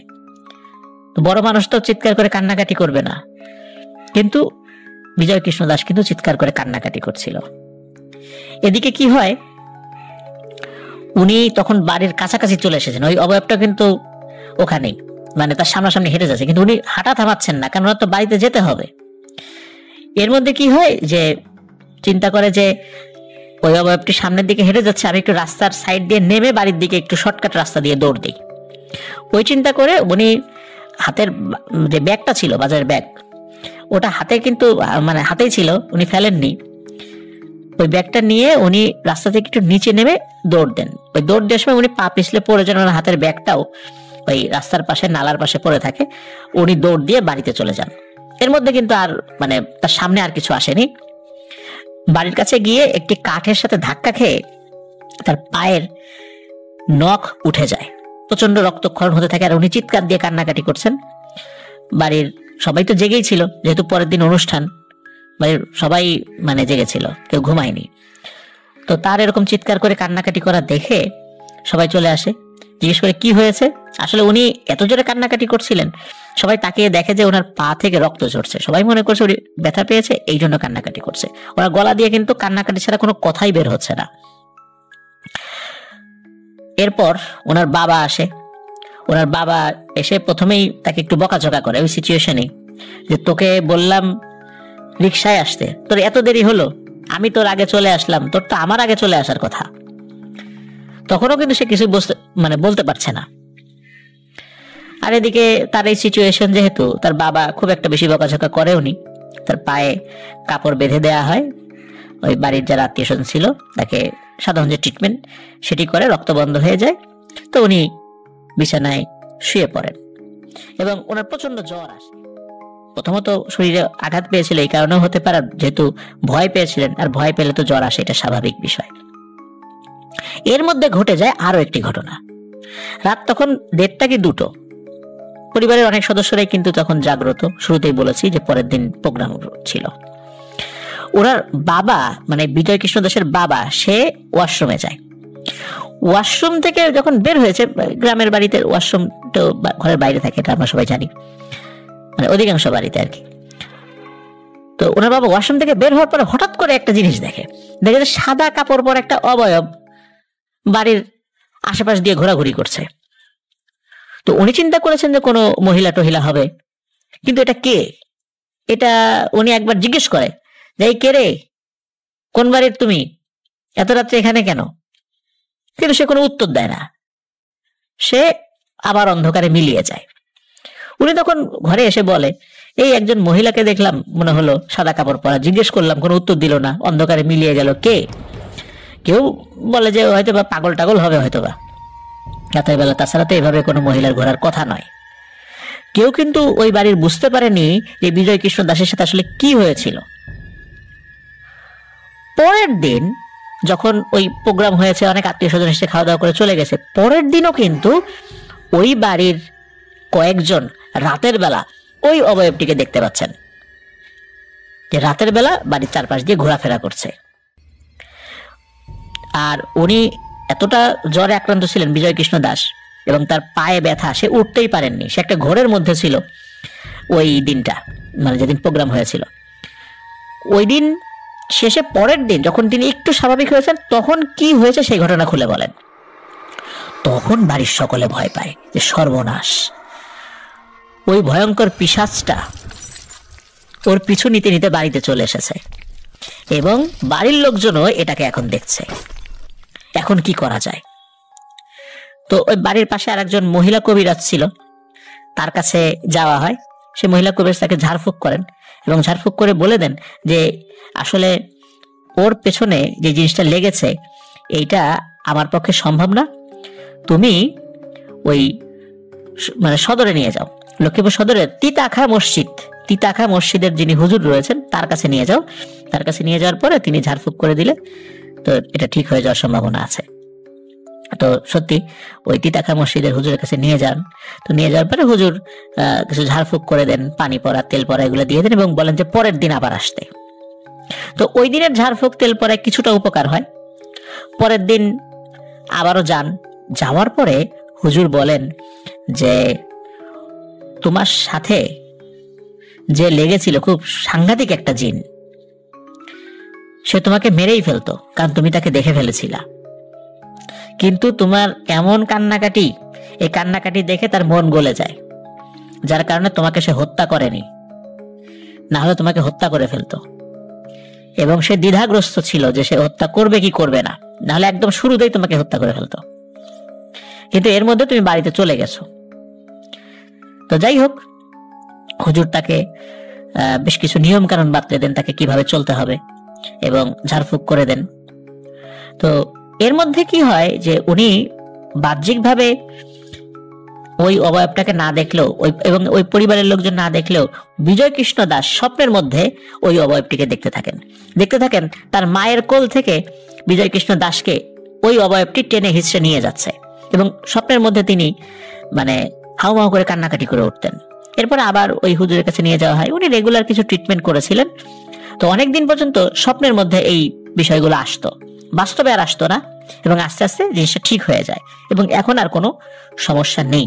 প্রিয় লিসেনার্স, এখানে একটি বিষয় আমি আগের কয়েকটা এপিসোডেও বলেছি যে এই টাইপের ঘটনা, সেটা হলো কখনো জিনেরা নিজেদের অনিচ্ছায়ও মানুষের সামনে পড়ে যায়, কিন্তু ওরা যদি বুঝতে পারে যে কোনো মানুষ ওদেরকে দেখে ফেলেছে ওদের অনিচ্ছাতেই, তাহলে ওই মানুষকে তারা ক্ষতি করার চেষ্টা করে। আমি বেশ কয়েকজনকে এই বিষয়টা নিয়ে জিজ্ঞেস করেছিলাম যে এটা কেন হয়, কারণ মানুষ এটা অনিচ্ছাকৃতভাবে দেখতে পারেই, কিন্তু তাই বলে অনিচ্ছাকৃতভাবে দেখেছে জিনেরা তাকে কেন ক্ষতি করবে। তো উত্তর হিসাবে আমি যেটা পেয়েছি, আমি জানি না এটা সত্য কি মিথ্যা, তো বলা হয় হলো জিনেরা যদি বুঝতে পারে কেউ তাদের অনিচ্ছাতে তাকে দেখে ফেলেছে, তাহলে নাকি ওই জিনের ক্ষতি হওয়ার সম্ভাবনা থাকে, যে কোনো ভাবে ক্ষতি হতে পারে, কি ক্ষতি এটা আমি ঠিক জানি না। তো তখন ওই জিনেরা পিছু লেগে যায়। বিষয়টা এরকম একটা এক্সাম্পল হিসেবে বলেছিলেন আমাকে, যে কোনো মানুষ কোনো খারাপ কাজ করলো, ওই খারাপ কাজ আরেকজন মানুষ দেখে ফেলেছে, তখন ওই লোকটি কি করে, হলো হয় তাকে ক্ষতি করার চেষ্টা করে, মেরে ফেলার চেষ্টা করে, যাতে করে এই খারাপ কাজের কথা অন্য কেউ জানতে না পারে। জিনদের ক্ষেত্রেও হয়তো বা এমন কোনো ব্যাপার রয়েছে যে মানুষের অনিচ্ছায় যদি, বা জিন টের পায় না যে তাকে কেউ দেখে ফেলেছে, পরে সে বুঝতে পারে যে ওই লোকটা আমার দেখে ফেলেছে, তখন ওই লোকটিকে ক্ষতি করার চেষ্টা করে। এমন বিষয়টি এই বিজয় কৃষ্ণ দাসের বেলায় হয়েছিল। জিনটাও আসলে ইচ্ছা করেনি যে কেউ তাকে দেখে ফেলুক। আবার বিজয় কৃষ্ণ দাস উনিও কিন্তু বুঝতে পারেননি যে এটা আসলে কি, পরে উনি বুঝতে পারেন। আর এই কারণেই হয়তোবা ওই জিনটি তাকে ক্ষতি করার চেষ্টা করেছিল, কিন্তু ছোট মানুষ আর খুব কান্নাকাটি করছিল, এই জন্য নাকি ওই জিনটি তার বড় ধরনের কোনো ক্ষতি করবে কি করবে না এই চিন্তার মধ্যেই কিন্তু এই ঘটনাগুলো ঘটে গেছে। যাই হোক, আমরা দোয়া করি উনি ভালো থাকুক আর এই ঘটনার জন্য আর কারোর সাথে না ঘটে। আর এই ঘটনা থেকে একটাই শিক্ষা, যে যদি রাতের বেলা এই ধরনের কোনো জিনিস আমাদের সামনে পড়েও যায়, আমরা দেখে না দেখার ভান করে নিজের মনে মনে দোয়া দরুদ পড়তে পড়তে চলে আসবো। কি গেল, কোন দিকে গেল, উপরে গেল, নিচে গেল, ডানে গেল, বায়ে গেল, এগুলো আমরা ওইভাবে অ্যানালাইসিস করার চেষ্টা করব না। যদি আমরা বুঝতে পারি এটা স্বাভাবিক না, তাহলে আমাদের ওইটা ওই পর্যন্তই রাখতে হবে। তাহলে হয়তোবা আমরা এই দুষ্ট জিনদের হাত থেকে রক্ষা পেতে পারি। আল্লাহ আমাদেরকে হেফাজত করুক, সবাইকে এই ধরনের সিচুয়েশন থেকে ধৈর্য ধরে বের হয়ে আসার তৌফিক দান করুক। আশা করছি প্রিয় লিসেনার্স, ঘটনাটি আপনাদের ভালো লেগেছে। প্রিয় লিসেনার্স, আশা করি আমাদের ঘটনা আপনাদের ভালো লেগেছে। ঘটনা ভালো লাগলে লাইক, কমেন্ট ও শেয়ার করে আমাদের সাথে থাকুন। এখন যে ঘটনাটি আমি আপনাদের সাথে শেয়ার করতে যাচ্ছি, এই ঘটনাটি আমাদেরকে পাঠিয়েছেন সুদূর ব্রুনাই থেকে একজন প্রবাসী রেমিটেন্স যোদ্ধা ভাই মোহাম্মদ সজীব। ওনার দেশের বাড়ি টাঙ্গাইল জেলার ঘাটাইলে। আর ঘটনাটি মূলত যেখানে ঘটেছে এটি কুশারিয়া নামক একটি স্থানে, এটিও ঘাটাইলেরই। 2022 সালে এই ঘটনাটি ঘটেছিল। এই ঘটনাটি উনি আমাদেরকে পাঠিয়েছিলেন অক্টোবর মাসে। আমরা অসংখ্য ঘটনা পাচ্ছি, সেই ঘটনাগুলো সিরিয়ালে প্রচার করতে করতে অনেক দেরি হয়ে যায়।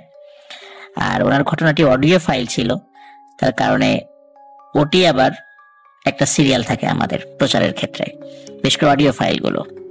তো যার কারণে আমরা একটু দেরি করে ফেলেছি ওনার এই ঘটনাটি প্রচার করতে। তো আমাদের দেরিতে প্রচারের জন্য দুঃখ প্রকাশ করছি। তবে উনি যে ঘটনাটি আমাদেরকে পাঠিয়েছেন আমার কাছে অন্যরকম লেগেছে। ঘটনাটির কিছু কিছু জায়গায় কমন থাকলেও এর মধ্যে অন্যরকম একটি ব্যাপার রয়েছে, এবং আশা করছি আপনারা সেই অন্যরকম ব্যাপারটি ধরতে পারবেন ঘটনাটির কোন একটা জায়গায়। আমি যদিও সেটা বলে দেব ইনশাল্লাহ। তো কথা না বাড়িয়ে সরাসরি ঘটনাতে চলে যাচ্ছি। 2022 সালে ওই কুশারিয়া গ্রামের একটি পরিবার তাদের একটি জায়গায় পুকুর খননের সিদ্ধান্ত নেন। মূলত তারা নতুন করে ঘরবাড়ি তৈরি করার জন্য পুকুর খনন করতে চান। কারণ হলো, পুকুর খনন করলে সেখান থেকে উত্তোলিত মাটি দিয়ে তারা ঘরের মেঝে বা আমরা যেটাকে ডোয়া বলি গ্রামের ভাষায়, সেটি বাধাই করতে পারবেন। আর অনেক জায়গায় এরকমটা থাকে, ঘর উঁচু করে তৈরি করার জন্য পাশে একটি পুকুর খনন করা হয় এবং পুকুরের মাটি দিয়ে ঘরের মেঝে উঁচু করা হয়, যাতে দেখা যাচ্ছে যে বন্যা, বর্ষা এই সমস্ত কারণে ঘরে পানি না ওঠে। ওই জায়গাটি ওনাদের বেশ অনেকদিন ধরে পড়েছিল। ওটার আশেপাশে কৃষি কাজ হয়, কিন্তু ওখানে ঘরবাড়ি তৈরি করা বা পুকুর খনন করার পরিকল্পনা অনেকদিন যাবতই ওনাদের ছিল না। ওনাদের আর্থিক অবস্থা ভালো ছিল। ওনারা সিদ্ধান্ত নিলেন যে এই জায়গাটাতে তারা ঘর তৈরি করবেন এবং পাশে একটি পুকুর খনন করবেন। সেই সিদ্ধান্ত অনুযায়ী ওনারা কাজ শুরু করেন।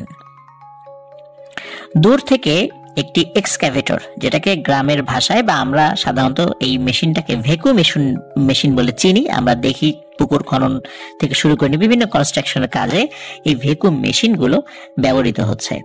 তো উনি বা ওনারা দুই ভাই, তো ওনারা এই ভেকু যিনি মালিক তার সাথে যোগাযোগ করেন, যোগাযোগ করে সেই ভেকু মেশিন ওখানে নিয়ে আসেন।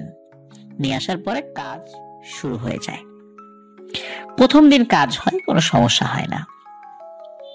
দ্বিতীয় দিন যখন ভেকু ড্রাইভার কাজ করছিল, তখন কাজ করতে করতে হঠাৎ করে দূর থেকে মানুষ দেখছে যে উনি যে ভেকুর মধ্যে যে বসে আছেন, আপনারা দেখেছেন ভেকুর ড্রাইভার একটা নির্দিষ্ট জায়গার মধ্যে বসে থাকেন, তো মনে হচ্ছে উনি ছটফট করছে।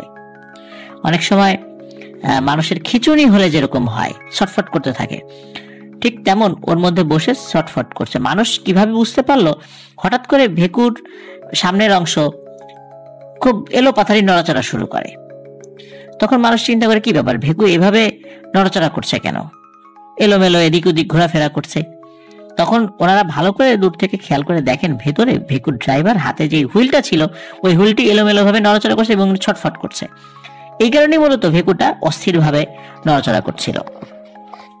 লোকজন দৌড়ে সেখানে যান, একজন ভেতরে ঢোকেন, ভেতরে ঢুকে ওই ভেকুটি মোটামুটি একটু স্থির করেন, কারণ ওর হাত থেকে হুইলটা সরিয়ে ফেলেন আর কি, যে গিয়ার যেটা বলে আমরা যেটা দেখি আর কি, ফলে ভেকুটা স্থিতিশীল হয়। তখন আরো লোকজন এসে ওনাকে ওখান থেকে বের করে, অজ্ঞান অবস্থায় বের করে। তারপর ওনার মাথায় টাটায় পানি দেওয়া হয় এবং যখন একটু ভালো হয় তখন ওনাকে জিজ্ঞেস করা হয়, আচ্ছা ভাই কি হলো, হঠাৎ করে এরকম হলো কেন, আপনি কি অসুস্থ হয়ে গিয়েছিলেন? উনি বলে যে না ভাই, আমি তো আসলে অসুস্থ হই নাই, আমি এমন এক ভয়ঙ্কর জিনিস দেখছি যার কারণে আমার আর সেন্স ছিল না, কি হয়েছে আমি বলতে পারি না। বলে কি দেখেছেন? বলে কি যে দেখেছি আমি বলতে পারবো না, খুবই ভয়ঙ্কর একটা জিনিস দেখেছি, এমন জিনিস দেখে আসলে কেউ সহ্য করতে পারবে না। বলে আমি আর কাজ করব না, আমি ভেকু নিয়ে চলে যাব, আমার পক্ষে কাজ করা সম্ভব নয়, আমি মালিককে জানিয়ে দিচ্ছি, মালিক যদি ভেকু চালাতে চায় অন্য কোন ড্রাইভার দিয়ে চালাতে পারে, কিন্তু আমি চলে যাব এখান থেকে। তো উনি মালিকের সাথে কথা বলেন, উনি ভেকু কাজ শেষ করে উনি চলে যান আর কি। মানে উনি আর ওনার যেই দায়িত্ব ছিল উনি দায়িত্ব পালন করবে না, ভেকুর সাথে তার সম্পর্ক শেষ, তিনি চলে যান, কারণ উনি সাফ সাফ জানিয়ে দেন উনি কাজ করতে পারবেন না। কিন্তু উনি গ্রামের মানুষদেরকে কিন্তু আরো একটি কথা বলেছিলেন, সেটি হচ্ছে উনি যেদিন এই ভেকু নিয়ে রওনা দেন, ওই মানে যেদিন রওনা দিয়েছেন ওই রাতে উনি স্বপ্ন দেখেছিলেন যে কোন একজন ব্যক্তি এসে, তার চেহারা ঠিক ভালো বোঝা যাচ্ছে না, তাকে বলে যে তুই যেখানে যাচ্ছিস ওই জায়গাটাতে কিন্তু আমরা থাকি, অনেকদিন ধরে আছি, আমাদের থাকার জায়গাটা নষ্ট করিস না, অনুরোধ রইল তোদের কাছে। তো উনি স্বপ্নের মধ্যে এটা দেখেছেন, এটা তো আসলে ওইভাবে গুরুত্ব দেননি, কারণ তার কাজই এটা, বিভিন্ন জায়গায় যাওয়া, বিভিন্ন খনন কাজ করা। তো উনি এটা আসলে পাত্তা দেননি, উনি আসেন, কাজ শুরু করেন। দ্বিতীয় দিনে মূলত এই ঘটনাটি ঘটে। কিন্তু প্রথম দিন যেহেতু কাজ করেছিলেন, এবং আমরা তো জানি যে এই এক্সক্যাভেটর বা ভেকু মেশিনগুলো কিন্তু অনেক কর্মক্ষম মেশিন, ওরা একদিনে কিন্তু অনেক কাজ করতে পারে। মানে একটা মেশিন দিয়ে একটি পুকুরের মোটামুটি বেশ বড় একটা অংশ কিন্তু খনন করে ফেলা যায় যদি ড্রাইভার দক্ষ হয়, আর ওই ড্রাইভারটা আবার দক্ষ ছিল, যার কারণে পুকুর কিন্তু বেশ খনন হয়ে গিয়েছিল প্রথম দিনেই। আর মাটিটা নরম ছিল, আর মাটি নরম থাকার কারণে নিচের অংশে আবার পানি উঠতে খুব বেশি সমস্যা হয়নি। ওদিকে কি হয় যে ওই বাড়ির যারা মালিক, মানে জায়গার মালিক যারা, দুই ভাই, এর মধ্যে এক ভাইয়ের বয়স 35 থেকে 40 বছর, আর এক ভাইয়ের বয়স কম, 25-26 বছর এরকম আর কি, আমাকে যেভাবে বলেছেন সজীব ভাই। তো এই দুই ভাই ওই মাঠে কাজ করতে চায়, ওনারাই মূলত ওই জায়গার মালিক, ওনারাই ভেকু নিয়ে এসেছিলেন আর কি। তো কাজ করতে যায়, তো কাজ করতে যাওয়ার পরে ওনাদেরকে না আর পাওয়া যাচ্ছে না। নর্মালি ওনারা আসলে ওই মাঠে কাজ করতে আসেন না, কিন্তু ওনারা ওনাদের দুজন ওয়াইফের কাছে বলে এসেছিলেন যে আমরা দুপুরের মধ্যে ফেরত আসবো, মানে দুপুরে এসে বাসায় খাওয়া দাওয়া করব। এখন ওনাদের ওয়াইফরা তো বসে আছে যে কি ব্যাপার এখনো আসলো না, একসাথে খাবে। তো এক ভাইয়ের ওয়াইফ আর এক ভাইয়ের ওয়াইফের কাছে গিয়ে বলে যে কোনো খোঁজ খবর জানো, আসে নাই তো। তখন তারা বলে যে ঠিক আছে চলো তো যাই মাঠে, তো কাছেই তো, যাই ওখানে। তো ওখানে গিয়ে তাদেরকে আর কোথাও খুঁজে পায় না, তো খুঁজতে থাকে আশেপাশে, কাউকে জিজ্ঞেস করে, বলে না তারা তো তাদের দুজনকে দেখেনি। ওরা আবার কি করে, কি মনে করে ওই পুকুরের দিকটাতে যায়, এই অসমাপ্ত পুকুরের দিকে। ওই অসমাপ্ত পুকুরের দিকে যখন যায়, মানে একদম পুকুরের পাড়ে চলে আসে, তখন পুকুরের এক কিনারায় এলোমেলো ভাবে দুজোড়া স্যান্ডেল পরে থাকতে দেখে এবং তারা দেখেই সেটা চিনতে পারে যে এটি তাদের হাজবেন্ডের স্যান্ডেল। মানে দুই ভাইয়ের স্যান্ডেল এলোমেলো ভাবে দুদিকে পড়ে আছে। তারা তো চিৎকার চেঁচামেচি করে কান্নাকাটি শুরু করে যে তাদের হাজবেন্ড এই পুকুরের মধ্যে পড়ে গেছে। লোকজন চলে আসে, তখন কিন্তু বিকেল হয়ে গেছে আর কি। লোকজন চলে আসে, লোকজন আসার পরে ওখানে ওই পুকুরের মধ্যে কেউ নামার সাহস পাচ্ছে না, কারণ কয়েকদিন আগেই ওই ভেকুর ড্রাইভারের সাথে একটি ভয়ানক ঘটনা ঘটে, যেটা কিন্তু অনেকেই জানতো। এখন ওই পুকুরের মধ্যে ওই দুই ভাই পড়ে গিয়েছে কিনা এটি তো কেউ নিশ্চিত হতে পারছে না। তখন গ্রামের কিছু পদ্ধতি তারা অ্যাপ্লাই করে। সেটা হলো ওই একটা দড়ির সাথে বাঁশ জাতীয় কিছু বেঁধে ওই পানির মধ্যে ফেলে দেয়। মানে ভারী একটা জিনিস, ওটা পানির মধ্যে পড়ে ডুবে যায়, তখন এক পাশ থেকে টানতে থাকলে ওই নিচে যদি কিছু পড়ে থাকে সেটা ওখানে বেঁধে যায়। তখন ওই টান দিলে বোঝা যায় যে এটা আসলে কি, মানে ভারী কিছু, কোনো মানুষ বা অনেক ভারী কিছু থাকলে সেটা ওখানে বেঁধে গেলে ওরা ওখানে শনাক্ত করে যে এই জায়গাটাতে আছে আর কি। তো এইভাবে গ্রামের লোকজন ওইভাবে শনাক্ত করে যে হ্যাঁ আসলে এখানে মানুষের মতো কিছু একটা পড়ে আছে পানির মধ্যে। তারা ওই জায়গাটা শনাক্ত করে যে কোন জায়গাটাতে আছে, এবং ওখানে দুইজনেরই উপস্থিতি টের পাওয়া যাচ্ছে, যে মনে হচ্ছে একজন না দুজন আছে। এখন কথা হলো এই দুই ভাই কিন্তু সাঁতার জানতো, আর যেখানে পুকুরটা খনন করা হয়েছে সেই খননটা কিন্তু খুব বেশি হয়নি, অল্প, একদিনে কতটুকুই মানে খনন করা যায় ভেকু দিয়ে, সেটা আপনারা বুঝতে পারেন। কিন্তু যেহেতু ওই জায়গাটাতে খুব দ্রুত পানি উঠে গিয়েছিল, এই কারণে ওই পানির মধ্যে কেউ ডুবে যাওয়ার মতো অবস্থা হয়ে না গেলেও ওই দুই ভাই ওখানে ডুবে গিয়েছিল। এখন মানুষজন বলাবলি করছে দুই ভাই তো সাঁতার জানতো, এতটুকু পানিতে কিভাবে ডুবে গেল। আর যেহেতু নতুন পুকুর, পানিটা একটু ঘোলা ঘোলা হয়, যার কারণে শনাক্ত করা যাচ্ছিল না, আর মানুষ ভয়ে ওই পুকুরের মধ্যে নামছিল না। তখন কি হয়, একজন সাহসী মানুষ ওই গ্রামের, সে বলে যে আমি নামবো, আমি এই পুকুরের মধ্যে নামবো, আমি এই দুইজনকে টেনে তুলবো। আশেপাশে কিন্তু অনেক মানুষ দাঁড়ানো, ওদিকে তো ওই দুই ভাইয়ের স্ত্রী কান্নাকাটি করছে, অন্য মহিলারা এসে তাদেরকে সান্ত্বনা দিচ্ছে। ওই লোক কি করে, পুকুরের মধ্যে নেমে যায়, নেমে ওইখানে যে ওই যে দুই ভাইয়ের যে লাশ শনাক্ত করে যেখানে, ওখানে সে যায় এবং ডুব দিয়ে মানে সে দেখে, যতটুকু বুঝতে পারে আর কি, পানি তো ঘোলা ঘোলা ছিল, এবং উঠে বলে এই আমি দুইজনের লাশ পেয়েছি, আমি চেষ্টা করছি ওদেরকে উঠানোর জন্য। এই কথা বলতে বলতে হঠাৎ করে সবাই দেখে তার চেহারা ফ্যাকাশে হয়ে গেছে ভয়ে, এবং সে ওই ব্যক্তি আবার চিৎকার করে বলছে এই আমাকে টেনে তোল, আমাকে টেনে তোল, আমাকে কি জন্য ধরে নিয়ে গেল পানির নিচে। এবং সবাই দেখছিল যে সত্যি উনি মনে হচ্ছে যে পানির নিচে চলে যাচ্ছে, আর উনি তো চিৎকার চেঁচামেচি করছে, কি ওই দুই ভাইয়ের লাশ উঠাবে, তার নিজের জীবন নিয়ে টানাটানি। তখন লোকজন কি করে, আশপাশ থেকে হাত বাড়িয়ে দেওয়ার চেষ্টা করে, কিন্তু উনি তো পুকুরের ভেতরে, হাত বাড়িয়ে দিতে লাভ নেই। ওই যে দড়িগুলো, ওই দড়িগুলো ফেলে দেয়, তখন উনি দড়ি টেনে ধরে। আশেপাশে আরো কিছু মানুষ সাহস করে যখন অনেকে মানে পুকুরের ভিতর ঝাঁপ দেয়, তখন কিন্তু আর তাকে নিয়ে যেতে পারে না। আর তখন ওই যে ওই দুই ভাইয়ের বডি উদ্ধার করা হয়।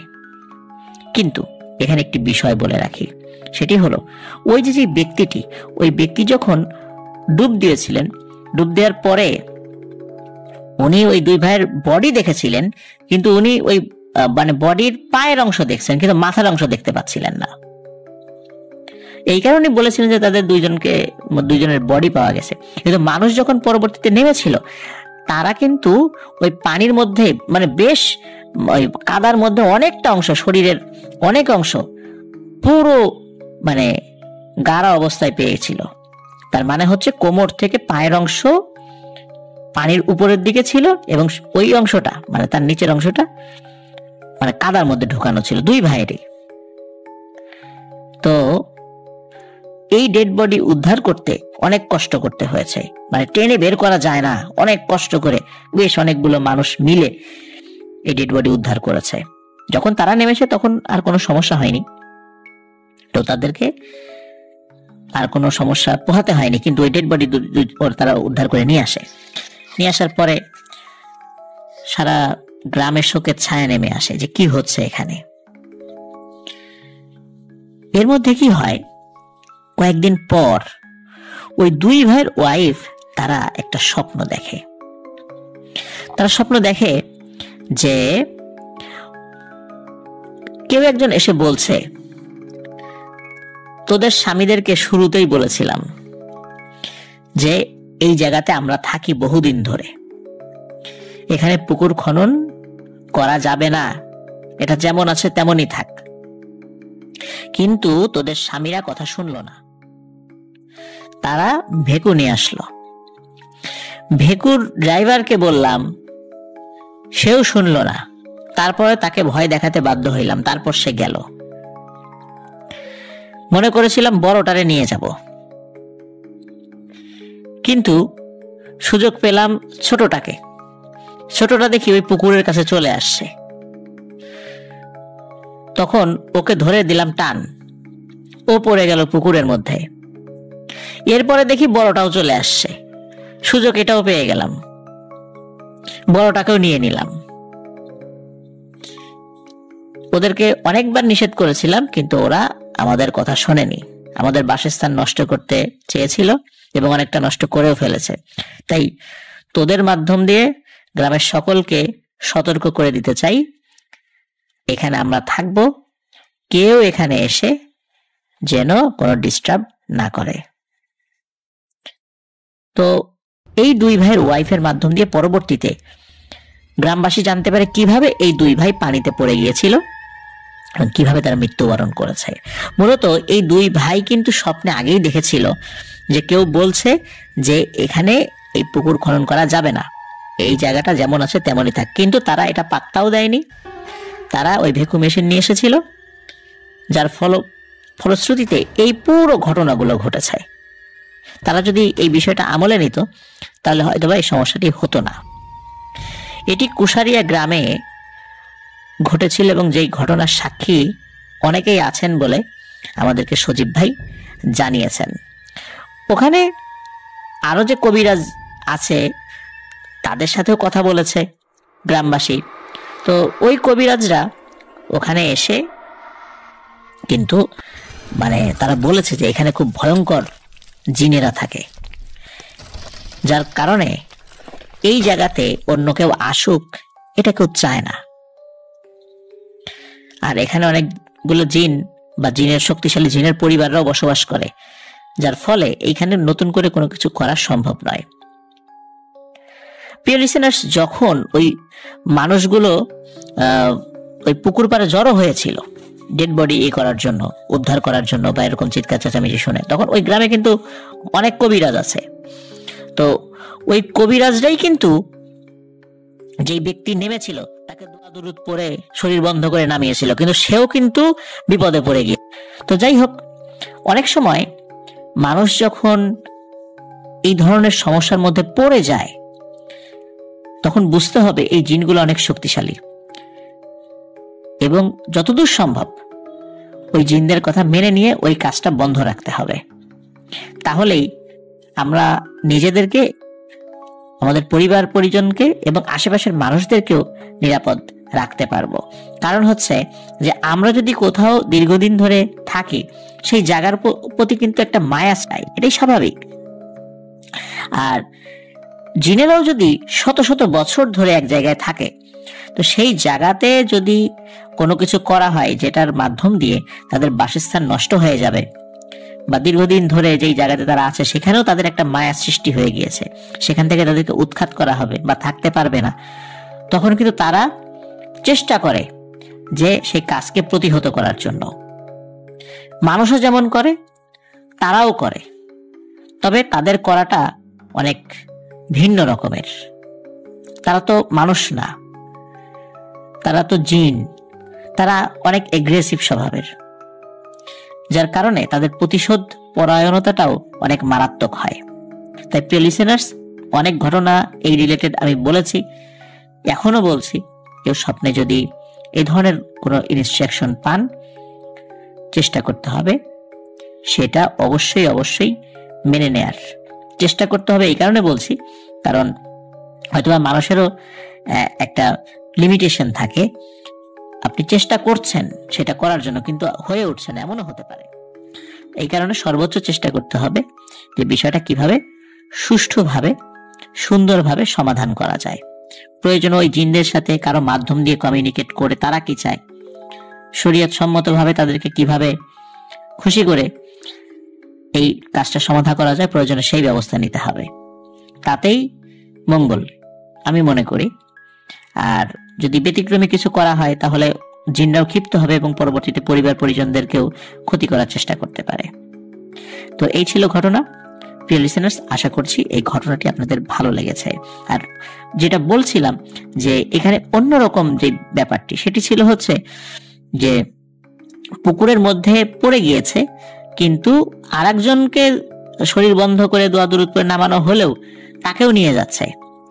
এবং তারা যে কিভাবে পড়লো, এই জিনগুলোই আবার পরবর্তীতে ওই দুই ভাইয়ের ওয়াইফকে স্বপ্নে দেখিয়ে দিচ্ছে যে তারা এইভাবে এইভাবে এসেছে, তাকে এইভাবে সতর্ক করা হয়েছে, কিন্তু কথা শোনেনি। তো এই জায়গাটা যে জিনরা পরবর্তীতে এসে স্বপ্নের মধ্যে বর্ণনা করে এবং বলা হয় যে ওই দুই ভাইয়ের ওয়াইফ নাকি স্বপ্নের মধ্যে তারা ভিজুয়ালাইজ করেছিল কিভাবে তার স্বামী ওর মধ্যে পড়ে গিয়েছিল। তো এই জায়গাটি সাধারণত আমরা শুনি না যে এইভাবে মানে ভিজুয়ালাইজ হয়ে মানে তারা স্বপ্নে আবার এসেছিল। এই বিষয়গুলো আমরা কম শুনি, যার কারণে বিষয়টি আমার কাছে অন্যরকম লেগেছে। তো প্রিয় লিসেনার্স, আমরা চলে যাচ্ছি আমাদের পরবর্তী ঘটনায়। প্রিয় লিসেনার্স, আশা করি আমাদের ঘটনা আপনাদের ভালো লেগেছে। ঘটনা ভালো লাগলে লাইক, কমেন্ট ও শেয়ার করে আমাদের সাথে থাকুন।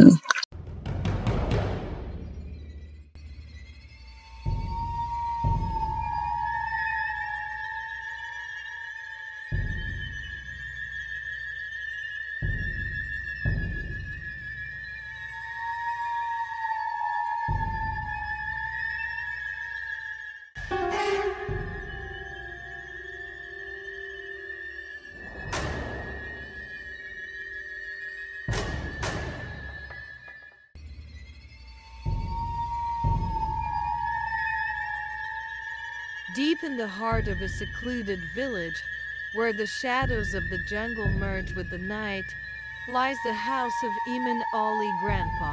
For generations, whispers have spread of an ancient jinn that has made this house its lair. As the sun sets and darkness falls, the eerie presence awakens, its glowing red eyes piercing through the night, striking fear into the hearts of those who dare to venture near. This is the chilling tale of Eamon Ali Grandpa's house.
Of the jungle merge with the night, lies the house of Eamon Ali Grandpa. For generations, whispers have spread of an ancient jinn that has made this house its lair. As the sun sets and darkness falls, the eerie presence awakens, its glowing red eyes piercing through the night, striking fear into the hearts of those who dare to venture near. This is the chilling tale of Eamon Ali Grandpa's house.